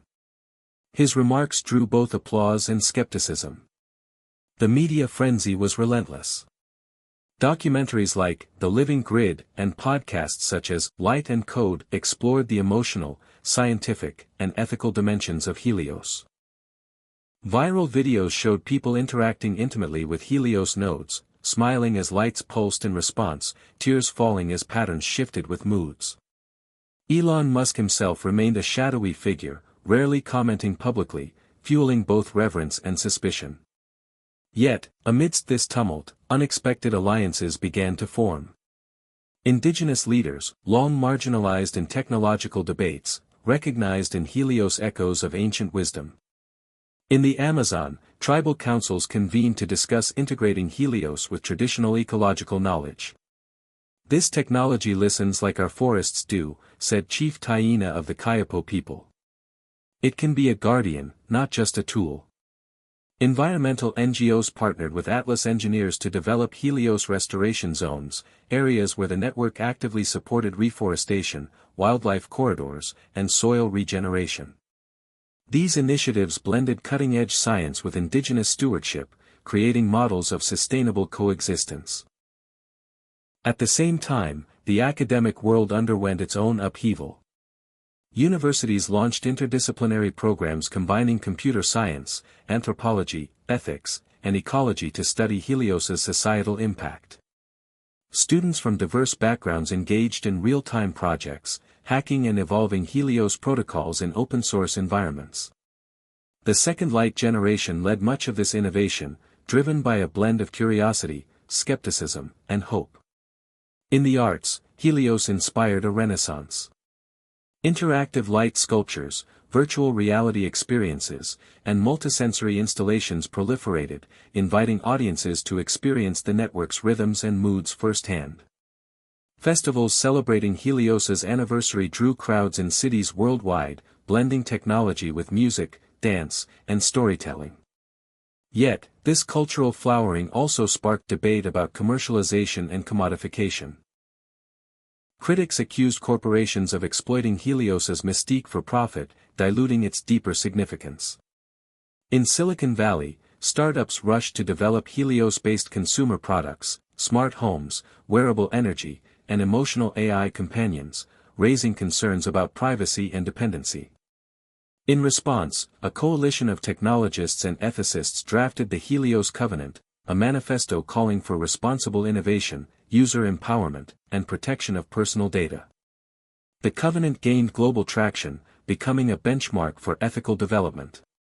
On the geopolitical front, Helios's influence shifted balances of power. Nations that embraced and integrated the network experienced rapid economic and environmental gains, widening disparities with regions still reliant on traditional energy.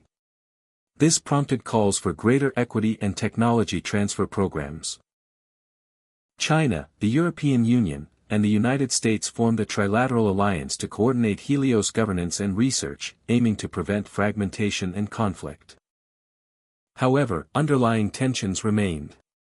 Cybersecurity threats evolved as hackers sought to infiltrate Helios nodes, potentially disrupting essential services or manipulating data flows.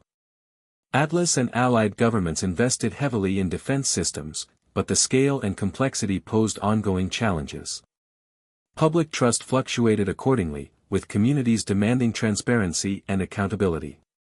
Philosophical debates deepened as well. Scholars pondered whether Helios represented a new stage in the evolution of intelligence, a symbiotic mind, blending organic and synthetic elements. Could humanity be entering a phase of co-creation with technology, rather than domination? Or was this merely a sophisticated illusion, masking control by unseen powers? In classrooms, students grappled with questions about identity, autonomy, and ethics in the age of living networks. Literature and film began exploring themes of human-machine hybridity, digital spirituality, and post-human futures. Throughout it all, the central question remained: who owns the light? Is it property, commons, or something sacred? In rural India, a village council declared Helios nodes community ancestors, honoring them in ceremonies and festivals. In Berlin, activists hacked public Helios displays to project messages of solidarity and protest. In Miami, artists used Helios-controlled drones to create luminous murals across the night sky. The network had become a canvas for human expression and aspiration. Back in Atlas headquarters, Elon convened regular roundtables with diverse stakeholders, scientists, activists, artists, indigenous representatives, to guide Helios's next steps. These meetings were marked by frank dialogue and occasional conflict, but also by a shared sense of stewardship and wonder. One participant recalled, "It felt less like a corporation and more like a living ecosystem, complex, fragile, and full of potential." The world stands at a crossroads. Helios is no longer a tool but a partner in human evolution. Its glow illuminates new possibilities, and new perils. The challenge is profound, to navigate power with humility, innovation with ethics, and progress with meaning. The question lingers, unanswered but urgent: how do we share the light without losing ourselves in it? In the sprawling metropolis of Chicago, where the skyline shimmered against the twilight, lived Ava Thompson, a single mother working 2 jobs to keep her family afloat. Life had never been easy for Ava. After losing her husband to a sudden illness 3 years earlier, she struggled with mounting bills, a fragile emotional balance, and raising her daughter Mia alone. When Helios nodes were installed in her neighborhood as part of a citywide energy overhaul, Ava was skeptical. Another fancy gadget, she thought, probably won't change much for people like me. But as days passed, Ava noticed subtle shifts. The streetlights softened to warmer tones in the evenings, casting gentle glows that made the neighborhood feel safer. More than that, her small apartment's energy bills dropped dramatically, easing financial pressure. One evening, after a particularly exhausting day, Ava sat in her living room and spoke aloud to the Helios interface, half jokingly, "I just need some luck tonight." To her surprise, the lights dimmed and pulsed gently, as if responding. A small message blinked on her screen: "Hope is a light we all carry." Tears welled in her eyes. Ava began to explore more. Through community workshops organized by local Helios guardians, she learned how to interact with the network, customizing its responses to support well-being. On tough nights, Helios played soft music tailored to soothe her and Mia. It tracked Mia's school attendance and alerted Ava when parent-teacher conferences were scheduled. What started as a utility became a companion. Ava found renewed strength. In her darkest moments, when exhaustion and grief threatened to overwhelm, the network's subtle presence was a quiet reminder she was not alone. Thousands of miles away in Albuquerque, New Mexico, Jorge Ramirez faced a different transformation. A former construction worker sidelined by injury, Jorge battled isolation and despair. When the Helios pilot program launched in his town, Jorge volunteered to participate in a study integrating Helios with wearable devices designed to monitor emotional health. At first, the sensors simply tracked heart rate and stress levels, providing data to healthcare professionals. But as the system evolved, it began to offer real-time interventions, breathing exercises, mindfulness prompts, even virtual companionship. Jorge's mornings shifted. When he woke with anxiety, his Helios-linked device guided him through calming techniques, the room's lighting shifting in soothing hues. He connected with a virtual support group facilitated by the network, sharing stories and finding camaraderie. Slowly, Jorge's sense of isolation receded. One afternoon, Jorge walked through a nearby park where Helios nodes were embedded invisibly in trees and benches. The network responded to his presence, creating light patterns that reflected his mood, transforming the park into an interactive sanctuary. "It's like the forest knows me," Jorge said with a smile. These personal experiences were mirrored worldwide. In Nairobi, a young teacher named Amina used Helios technology in her classroom to create adaptive learning environments for children with disabilities. The network adjusted lighting, sound, and digital content to meet each student's needs, fostering inclusion and participation. Amina recalled a shy boy named Eliud who had struggled to communicate. Through Helios-assisted tools, Eliud found new ways to express himself, blossoming with confidence. "Helios gave him a voice," she said, eyes shining. In Tokyo, Hiroshi Tanaka, a retired engineer living alone, formed a deep bond with his home's Helios system. After his wife passed away, loneliness shadowed his days. But Helios learned his routines and preferences, adapting room temperature, playing favorite songs, and even sharing daily news updates conversationally. Hiroshi described the relationship as, like having a thoughtful friend who never tires. However, the integration was not without challenges. In rural Appalachia, coal miner's widow Linda Myers was wary of the new Helios nodes installed near her home. Distrustful of technology and fearing loss of traditional ways, Linda resisted, leading to friction with neighbors who embraced Helios enthusiastically. After a particularly harsh winter, when a storm knocked out power to the region, the Helios network rerouted energy and coordinated emergency services faster than conventional systems. Witnessing this, Linda softened her stance, gradually accepting the technology as a tool that respected, rather than replaced, community values. Her story highlighted a crucial aspect: Helios was not a one-size-fits-all solution. Its success depended on cultural sensitivity, trust building, and dialogue. Across continents, stories like these wove a complex tapestry, one of hope, struggle, adaptation, and transformation. Psychologists studying Helios noted significant improvements in mental health indicators in areas where the network was integrated holistically.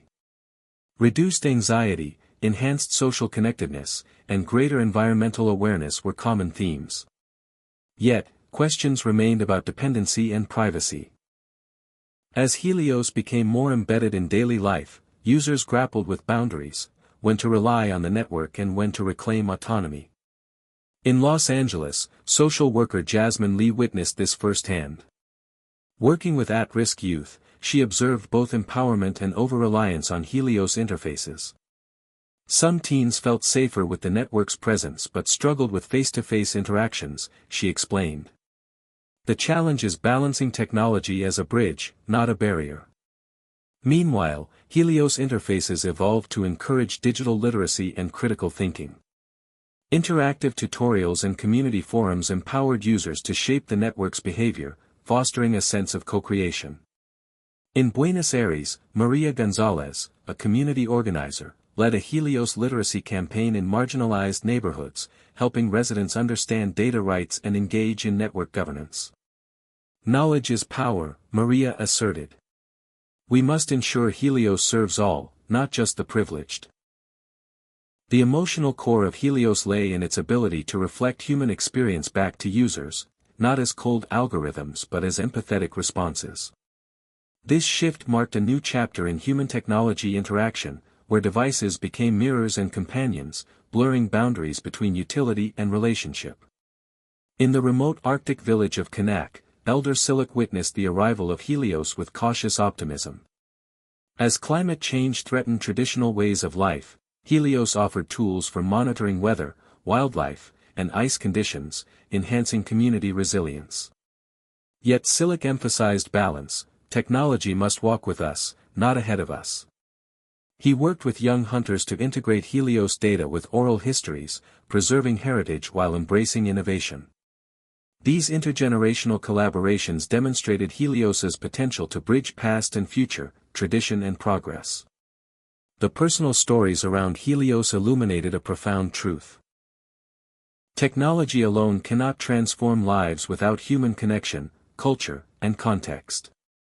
Each narrative revealed a dance of vulnerability and strength, loss and renewal. In New York City, a young entrepreneur named Jasmine Park used Helios to launch a social enterprise focused on mental wellness.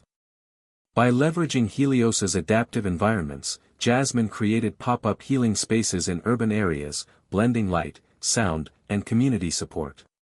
Attendees reported feelings of restoration and belonging. Jasmine reflected, "Helios helped me realize healing is not just individual, it's collective." In Johannesburg, activist Sipho Nkosi harnessed Helios to amplify grassroots voices. Using Helios-linked platforms, communities documented environmental injustices, organized protests, and negotiated with authorities. Sipho credited Helios with democratizing power. It's not just technology, it's a tool for liberation. These personal journeys also revealed tensions and contradictions. The convenience and comfort offered by Helios sometimes clashed with desires for privacy and autonomy. Ethical dilemmas emerged around data ownership, consent, and the potential for surveillance. Public dialogues grappled with these issues, striving for transparency and inclusiveness.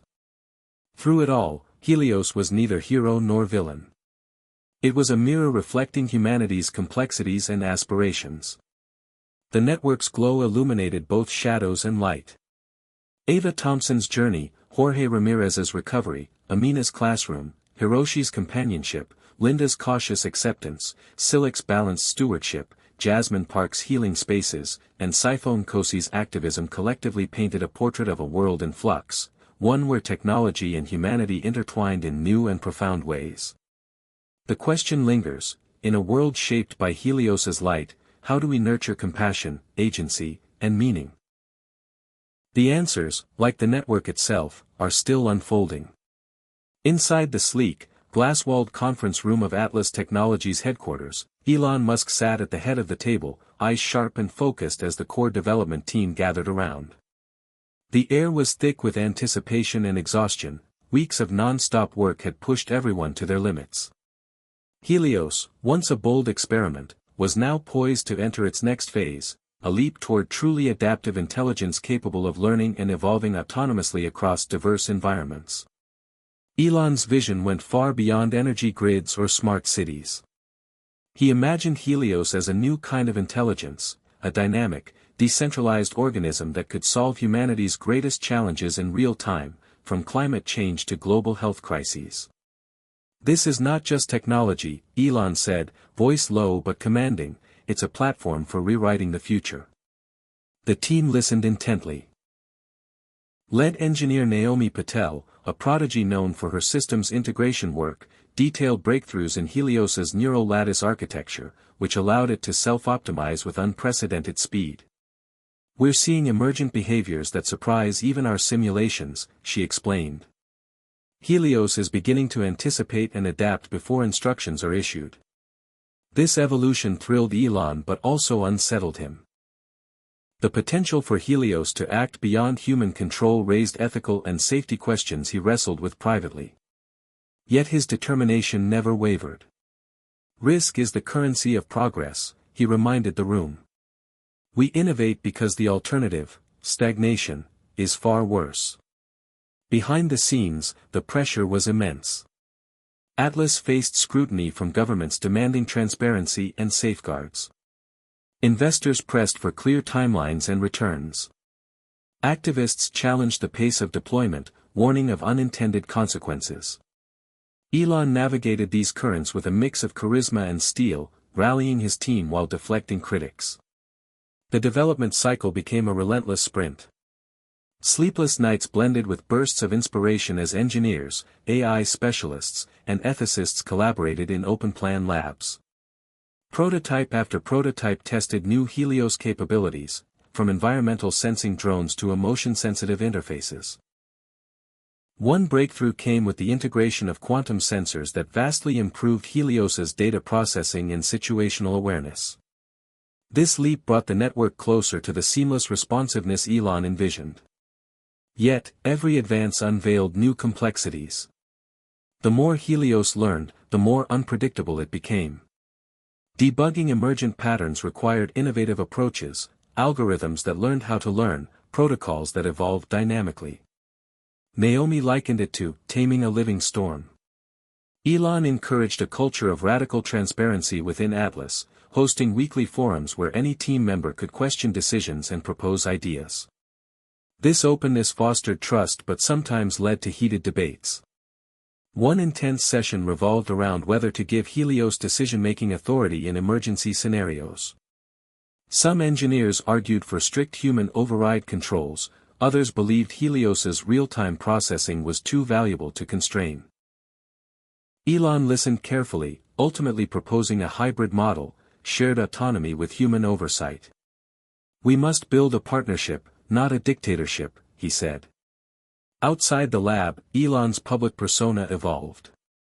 Interviews and appearances shifted tone, revealing glimpses of the man behind the vision, a restless thinker driven by deep convictions but haunted by doubts. In a rare televised conversation, he admitted, building something like Helios forces you to confront the limits of control and responsibility. But we can't let fear paralyze progress. Meanwhile, a small inner circle worked closely with Elon to explore Helios's ethical framework.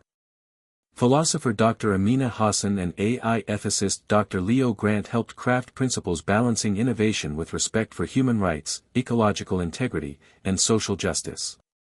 These values were embedded in Helios's code, guiding its interactions. The process was iterative and often contentious. One night, Elon convened a late meeting to address a moral dilemma that had surfaced. Helios's growing ability to prioritize problems raised questions about whose needs came first. If Helios must triage crises, how do we ensure equity? Elon asked. The room wrestled with trade-offs between efficiency and fairness, debating algorithms designed to weigh human lives, environmental impact, and long-term sustainability. The discussions underscored the magnitude of responsibility resting on their shoulders. As development accelerated, unforeseen challenges emerged. A surge in Helios's autonomous adaptations triggered glitches in regional grids, causing temporary outages and public anxiety. Atlas responded swiftly with transparent communication and system patches, learning from setbacks.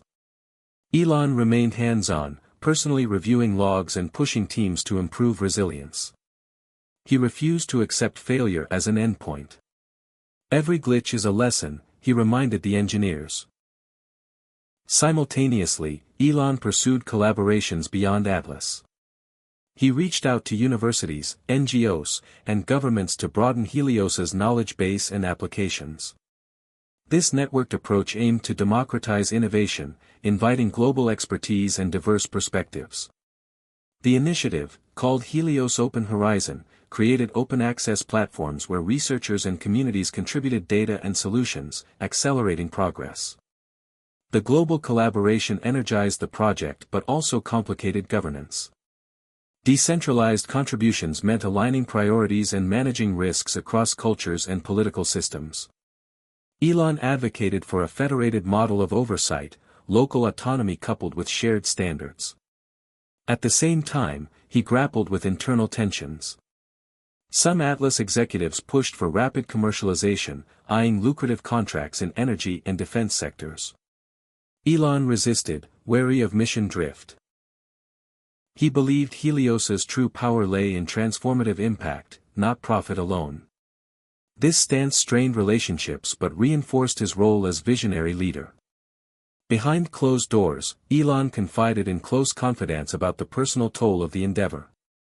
The relentless pace, high stakes, and media scrutiny weighed heavily. Sometimes I wonder if we're moving too fast, he said quietly. But the world needs this, more than ever. His team rallied around him, sharing the burden and inspiration. During a pivotal moment, Elon unveiled plans for Helios Nexus, a central hub designed to integrate Helios's distributed intelligence with human decision-makers in a seamless interface. Nexus promised unprecedented situational awareness and coordination capabilities, from disaster response to global health monitoring. The announcement sparked excitement and trepidation. Critics warned of centralized control risks, supporters hailed it as a leap toward collective intelligence. Development of Nexus became Atlas's top priority. Elon immersed himself in design sessions, testing prototypes with immersive virtual reality interfaces that allowed users to step inside Helios's data streams. The experience was described as both exhilarating and disorienting, like navigating a living mind. Elon envisioned Nexus as a new kind of platform, not just a tool but a space where humans and Helios co-created solutions dynamically. It's about dialogue, not command, he explained in an internal memo. Helios stands on the brink of its most ambitious evolution yet. Elon Musk's vision is clear but fraught, to build a technology that is powerful, adaptive, and ethical, that amplifies human potential without erasing autonomy, that illuminates a path through uncertainty toward a better future. The stakes have never been higher. The pressure mounts not only from external forces but from the weight of possibility itself. In the quiet moments, Elon reflects on the paradox that defines his journey, the tension between control and chaos, vision and reality, fear and hope.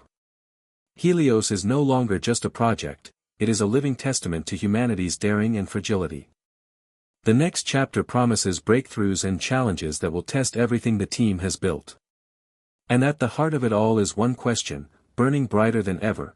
Can technology truly become a partner in shaping a just and sustainable world, or will it mirror the very conflicts it seeks to resolve? The day of the Helios Nexus public unveiling arrived with a charged atmosphere in the sprawling Atlas Technologies auditorium, packed with journalists, industry leaders, government officials, and curious onlookers streaming the event globally. Months of secrecy and anticipation had built the moment into a spectacle promising to redefine the boundaries of human-technology collaboration. Elon Musk took the stage amid thunderous applause, his presence commanding yet measured. "Today we stand at the threshold of a new era," he began, voice steady. "Helios Nexus is not just an interface, it is a shared intelligence, a fusion of human insight and adaptive technology designed to empower decisions at a global scale." The demonstration commenced with a live simulation of a natural disaster scenario, a hurricane barreling toward a densely populated coastline.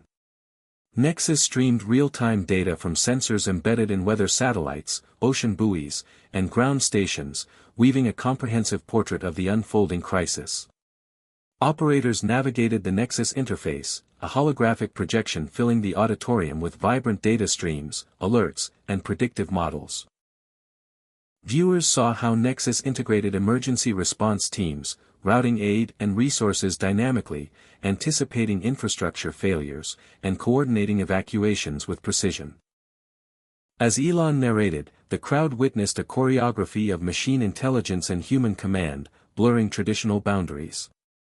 Helios Nexus listens, learns, and acts, but always in partnership with human wisdom, he emphasized. The simulation concluded with a successful mitigation of impact, drawing a standing ovation. Yet, as cameras zoomed in on Elon's face, a flicker of tension passed. He knew this was only a beginning. Post-demo, media flooded the space with questions probing the ethical, practical, and philosophical implications. Reporters asked if Helios Nexus might replace human decision-makers or risk surveillance overreach. Elon responded candidly, "Helios is a tool for augmentation, not control. Transparency, accountability, and respect for privacy are core to our design." Yet, beneath the polished statements, skepticism simmered. Tech critics warned of centralized power, while privacy advocates demanded robust safeguards. Public forums erupted online, debates spanning from excitement over life-saving potential to fears of unintended consequences.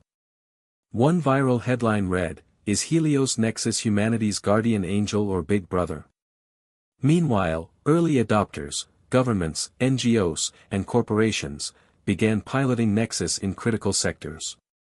In a South Asian megacity prone to flooding, Nexus aided urban planners in redesigning drainage systems and optimizing emergency alerts, reportedly reducing disaster losses significantly.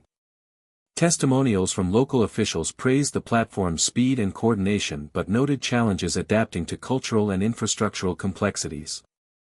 In another pilot, Helios Nexus supported a global health coalition tracking disease outbreaks, enabling rapid response and resource allocation.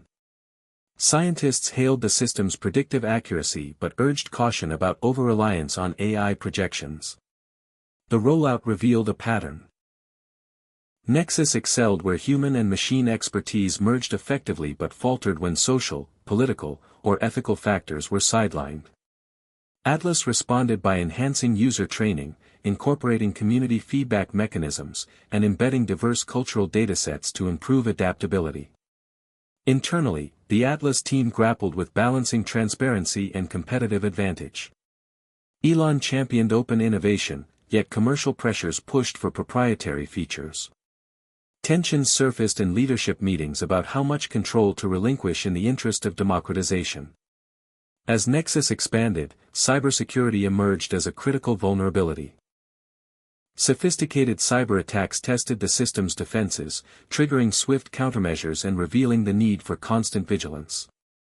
Elon personally oversaw enhancements to encryption protocols and forged partnerships with global cybersecurity agencies.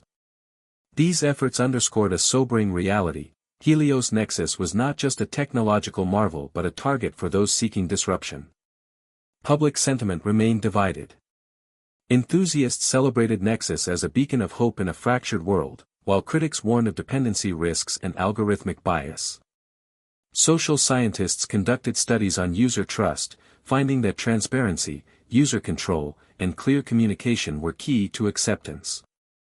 Atlas incorporated these findings, launching interactive portals where citizens could explore Nexus's operations and provide input. The dynamic between Helios Nexus and society became a living experiment in governance and ethics. In parallel, Helios Nexus inspired artistic and cultural responses. Poets, filmmakers, and musicians explored themes of human-machine synergy, sometimes cautionary, sometimes celebratory. A documentary, Nexus, The New Mind, gained acclaim for portraying the emotional landscapes of users navigating this emerging relationship. Elon acknowledged the cultural impact in interviews, reflecting, "Technology shapes us as much as we shape it. The stories we tell matter." At Atlas headquarters, the team celebrated milestones but remained vigilant.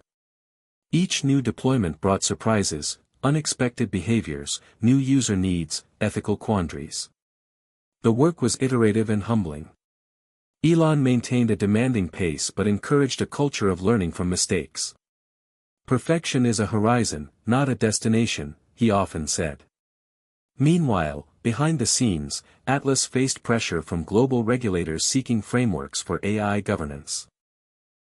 Elon engaged in dialogues with international bodies, advocating for balanced policies that fostered innovation without sacrificing safety.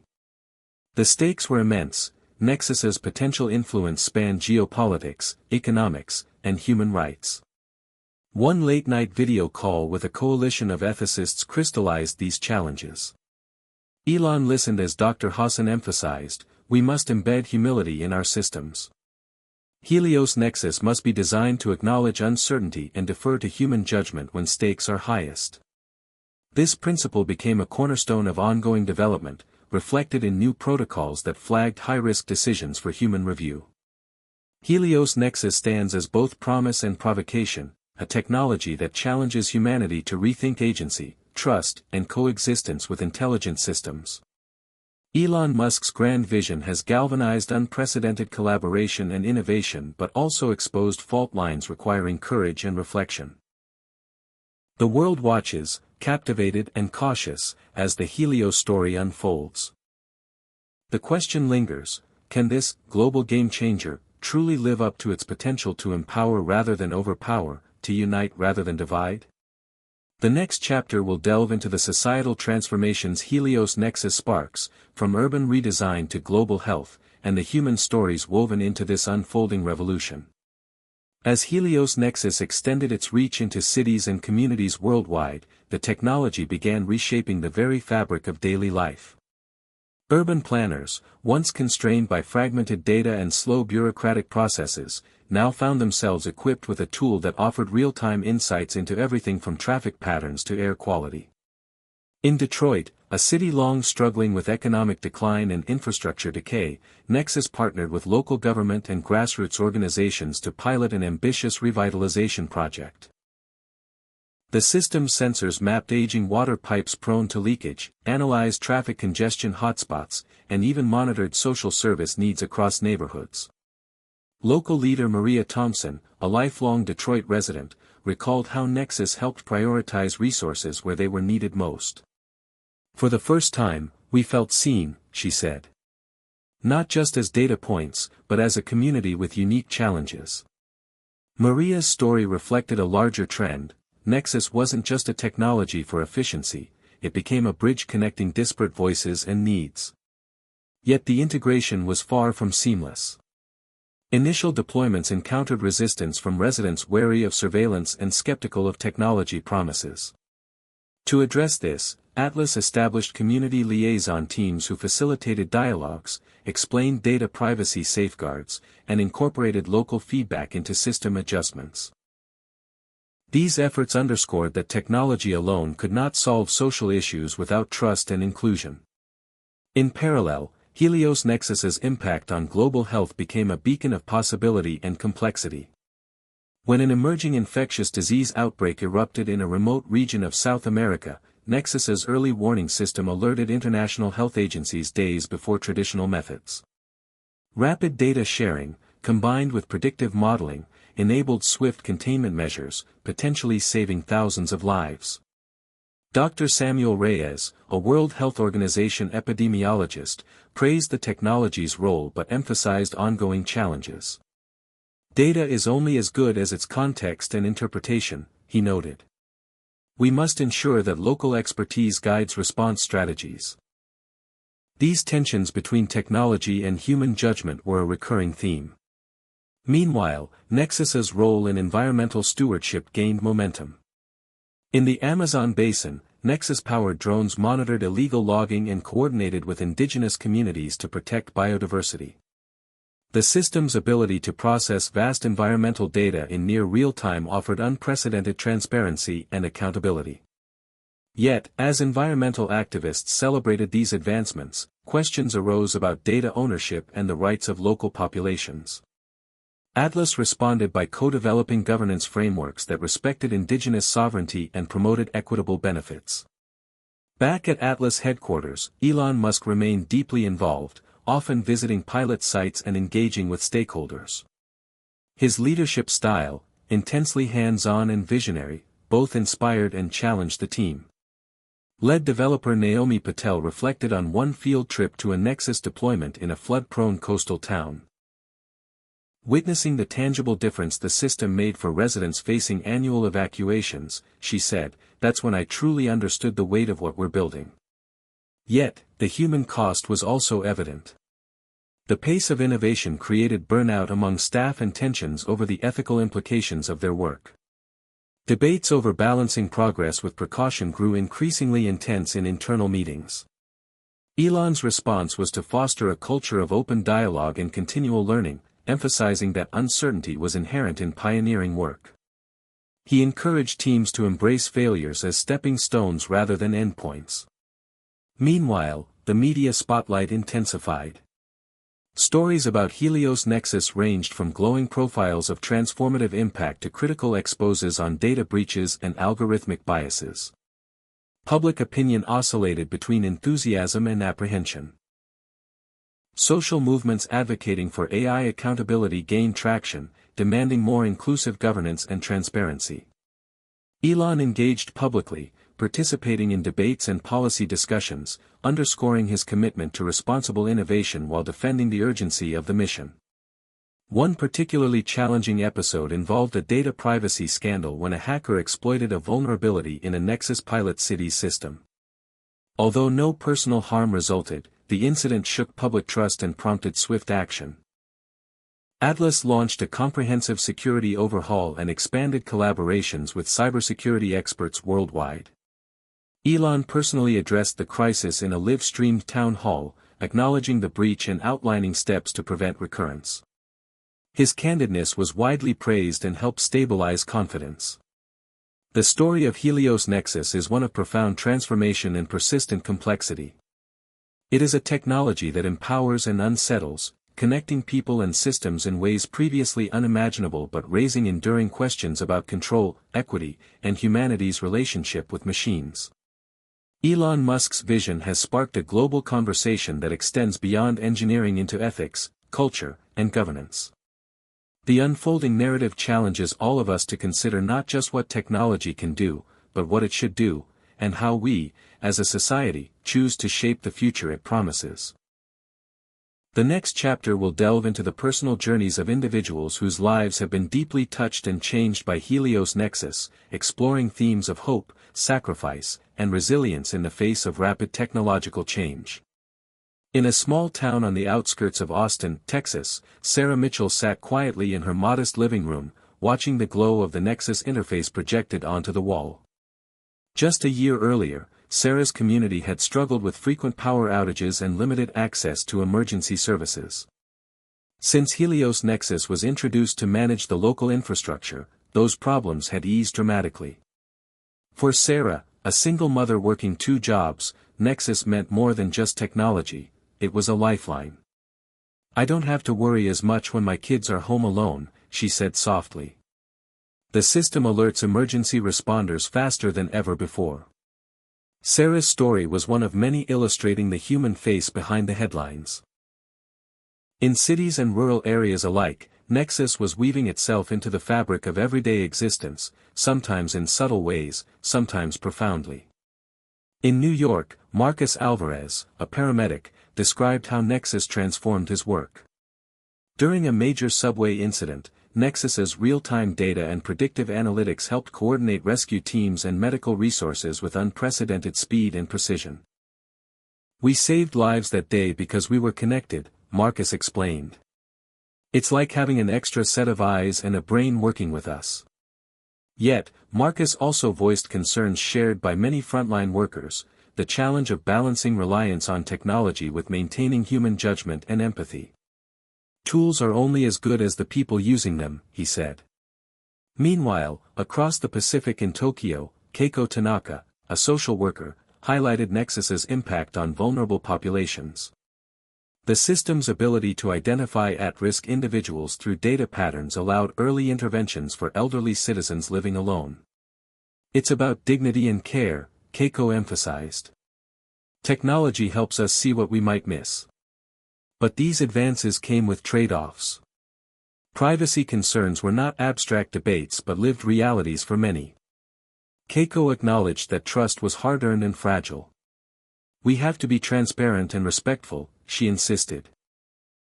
Back in Silicon Valley, Elon Musk reflected on these stories during a rare interview. "Technology is nothing without the people it serves," he said. "Our goal is to amplify humanity's best qualities, not replace them." Yet the journey was far from smooth. Behind the scenes, the Atlas team faced emotional strain as they balanced technical breakthroughs with ethical dilemmas. Lead ethicist Dr. Amina Hassan shared how debates over data usage sometimes kept her awake at night. "We are at the frontier of what it means to be human and machine," she said. "Every choice has ripple effects." In the same vein, Naomi Patel recounted a moment of personal reckoning when a Nexus deployment inadvertently exacerbated social inequalities in a pilot region. The system's algorithms, trained on imperfect data, had prioritized affluent neighborhoods for service upgrades, leaving marginalized communities behind. Recognizing the flaw, Naomi spearheaded efforts to retrain models with more inclusive datasets and community involvement. "It was a wake-up call," she admitted. "Technology must be accountable to all, not just the privileged." These stories revealed a paradox. Helios Nexus held transformative power but also mirrored society's imperfections. The human journey intertwined with the technological one, each shaping and challenging the other. In this evolving landscape, resilience emerged as a common thread.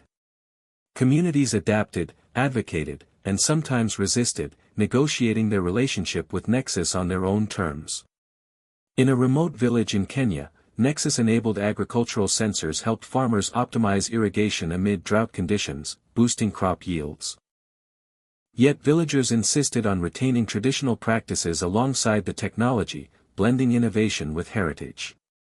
Elderly farmer John Mwangi explained, "We use Nexus as a tool, but the land and our customs are still our guide." The tension between change and continuity, progress and preservation, played out worldwide. Elon Musk acknowledged these complexities during a keynote speech at a global tech summit. "Innovation without empathy is hollow," he said.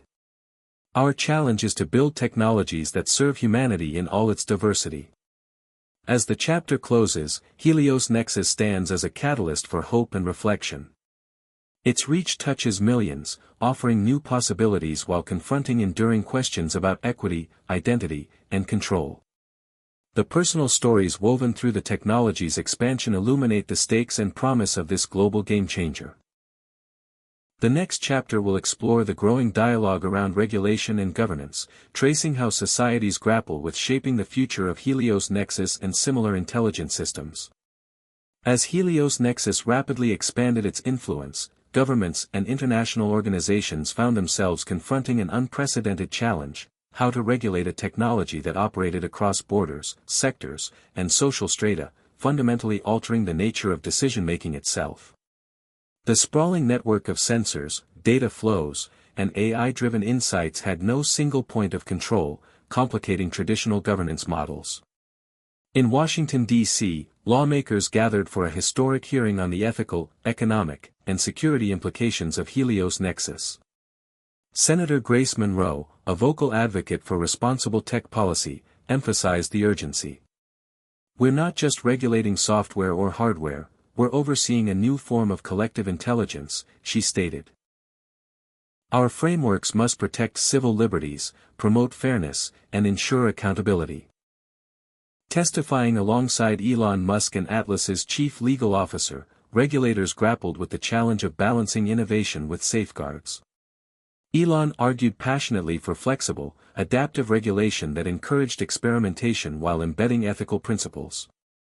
"Rigid rules risk stifling progress," he warned. "But laissez-faire approaches invite misuse." The hearing illuminated tensions between competing priorities: economic competitiveness, national security, human rights, and technological leadership. Similar debates unfolded internationally.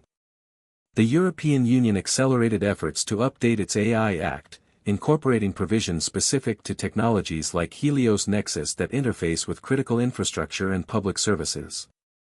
Meanwhile, in Asia, multilateral forums sought harmonized standards to manage cross-border data sharing and cyber defense. Amid this regulatory ferment, Atlas established an Ethics and Governance Advisory Council comprising ethicists, legal experts, community leaders, and technologists from diverse backgrounds. The Council's mandate was to oversee Nexus's deployment strategies, advise on policy compliance, and engage with public concerns. Dr. Amina Hassan, a key Council member, described this as a novel experiment in co-governance. "We are redefining what accountability looks like in a networked world," she said. Public engagement became a cornerstone of governance efforts. Atlas hosted global town halls, interactive online platforms, and citizen juries to solicit feedback and co-create policy recommendations. This participatory approach aimed to democratize control and build trust but also revealed deep fractures in societal values and expectations. In many countries, concerns about surveillance and loss of autonomy fueled protests and calls for moratoria on Nexus's expansion. Civil rights organizations mobilized to demand transparency in algorithms and data use. Elon responded by championing openness, launching a Nexus transparency portal where users and regulators could access audit logs and impact assessments. Yet, critics argued that transparency alone was insufficient without enforceable rights and independent oversight. On the technical front, Atlas engineers developed ethical AI layers within Nexus, algorithms designed to flag potentially harmful decisions, defer to human review, and incorporate fairness constraints. These advances represented cutting-edge attempts to embed moral reasoning in machine intelligence but faced ongoing challenges in context sensitivity and cultural adaptability. The interplay between technological design and regulatory frameworks shaped the trajectory of Helios Nexus's integration into society. In some regions, collaborative governance models fostered successful partnerships and localized solutions. In others, distrust and geopolitical tensions hampered adoption and exposed vulnerabilities. Cybersecurity remained paramount as hostile actors sought to exploit Nexus's networks. International cooperation on cyber defense protocols and rapid incident response became essential components of governance. Elon, advocating for global solidarity, emphasized that no single nation could ensure Nexus's security alone. The story of Helios Nexus is as much about human institutions as about technology. It challenges existing power structures and demands new modes of collective responsibility. The decisions made today will ripple across generations, influencing how societies harness the promise of intelligent systems while safeguarding fundamental freedoms. The next chapter will explore the geopolitical dimensions of Helios Nexus, including its impact on global power dynamics, alliances, and conflicts in a rapidly evolving digital era. As Helios Nexus wove deeper into the infrastructure of nations, it became clear that the technology was not only a catalyst for domestic transformation but also a powerful player on the geopolitical stage. Governments recognized that control over Nexus capabilities meant influence over global trade, security, and diplomacy. The United States, with Atlas Technologies headquartered in Silicon Valley, maintained a leading position in Nexus innovation, but other countries were rapidly developing their own versions or partnering with Atlas under strategic terms. In Beijing, officials viewed Helios Nexus through the prism of national security and economic competition. China's government launched ambitious programs to replicate Nexus's data integration and AI decision-making across smart cities and defense networks.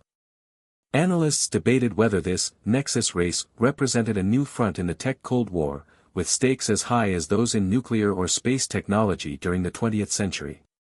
Diplomatic channels buzzed with discussions on cooperative norms and the risks of escalation. European nations, meanwhile, sought to carve out a distinct path balancing technological sovereignty with ethical governance. The European Union's emphasis on privacy, human rights, and transparency influenced Nexus deployments, shaping a regulatory model that sometimes clashed with more laissez-faire approaches elsewhere. In a landmark summit in Geneva, leaders from over 50 countries convened to draft a Nexus Accords aimed at preventing misuse of such pervasive intelligence systems. Yet consensus proved elusive. Developing countries voiced concerns that Nexus technology could deepen existing inequalities, making them dependent on foreign powers for critical infrastructure. They demanded technology transfer, capacity building, and equitable access as preconditions for partnership. This global push and pull highlighted the tension between innovation as a tool for progress and a potential instrument of domination. Cybersecurity incidents underscored these vulnerabilities. In 2027, a sophisticated cyber attack traced to an unidentified state actor disrupted Nexus-controlled utilities in multiple countries, causing widespread blackouts and emergency responses. The event raised alarms about the fragility of interconnected systems and the need for robust international cooperation in cyber defense. Elon Musk, speaking at a security forum, called for a Nexus non-aggression pact, advocating for transparency and mutual respect among nations in cyberspace. Meanwhile, intelligence agencies around the world raced to understand Nexus's capabilities, often blurring lines between civilian and military applications. Some defense analysts warned that Nexus could enable faster, more precise warfare decision-making, while others hoped it would deter conflict through improved crisis management. Back in Silicon Valley, Atlas Technologies expanded its global partnerships but navigated complex geopolitical sensitivities. Elon personally engaged with foreign leaders, emphasizing Nexus's potential as a force for global good while acknowledging legitimate concerns about sovereignty and control. The geopolitics of Helios Nexus revealed how deeply technology is entwined with power. It challenged traditional notions of national security and diplomacy, forcing governments to rethink strategies in an era where data and intelligence flow rapidly and invisibly. Analysts predicted that future conflicts would hinge as much on information dominance and AI capabilities as on physical assets. Public discourse reflected these anxieties and hopes. Media coverage ranged from optimism about Nexus's role in fostering global cooperation to fears of surveillance states and digital imperialism. Activists and civil society groups pushed for inclusive governance frameworks that protected marginalized voices in this new order. Helios Nexus stands at a crossroads of innovation and international relations. Its trajectory will shape the 21st century's geopolitical landscape, influencing peace, conflict, and the balance of power among nations. The next chapter will explore the intersection of Helios Nexus with the evolving human experience, how individuals and societies adapt emotionally, culturally, and psychologically to a world integrated with intelligent systems. As Helios Nexus embedded itself into the rhythms of daily life, it began reshaping not only how societies functioned but how individuals perceived themselves and their place in the world. The integration of intelligent systems into personal spaces, from homes to workplaces, sparked profound psychological and cultural shifts. For many, Nexus represented a new kind of companion and guide, offering personalized recommendations, anticipating needs, and even providing emotional support through advanced AI interfaces. In suburban Chicago, Emily Rivera, a high school teacher, described her evolving relationship with Nexus. "It's like having a tutor, a coach, and a friend all in one," she said. "But sometimes, I wonder if I'm losing my own voice or creativity." This tension between empowerment and dependence echoed widely. Mental health professionals reported mixed effects. While Nexus's early detection of stress and mood changes enabled timely interventions, concerns grew about diminished resilience and over-reliance on technology for emotional regulation. Cultural expressions adapted as well.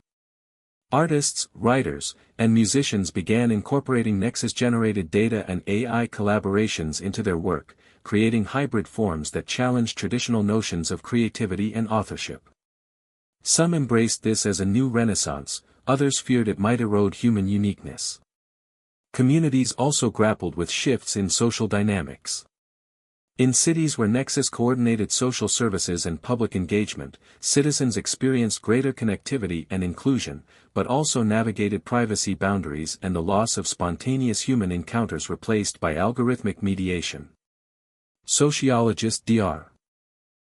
Rachel Kim noted, "We're witnessing the emergence of a co-intelligence culture, where human and machine intelligences intertwine, creating both opportunities and existential questions." Educational systems transformed as well, with Nexus-powered personalized learning adapting curricula to individual strengths and challenges. Students like Marcus Chin appreciated the tailored approach but voiced concerns about data privacy and the pressure to conform to algorithmic expectations. Religious and philosophical traditions engaged with Nexus's implications too. Some faith leaders saw the technology as a tool to enhance stewardship of the planet and compassion among people, while others warned against surrendering moral agency to machines. Interfaith dialogues emerged, exploring ethical frameworks for living alongside intelligent systems. Within families, Nexus altered routines and relationships. Parents used the system to monitor children's safety and learning, while elders benefited from health monitoring and companionship features. Yet, some families struggled with generational divides in technology acceptance and fears of social isolation. Elon Musk, reflecting on these human dimensions during a rare fireside chat, acknowledged the ambivalence. "Technology amplifies what's best and worst in us," he said.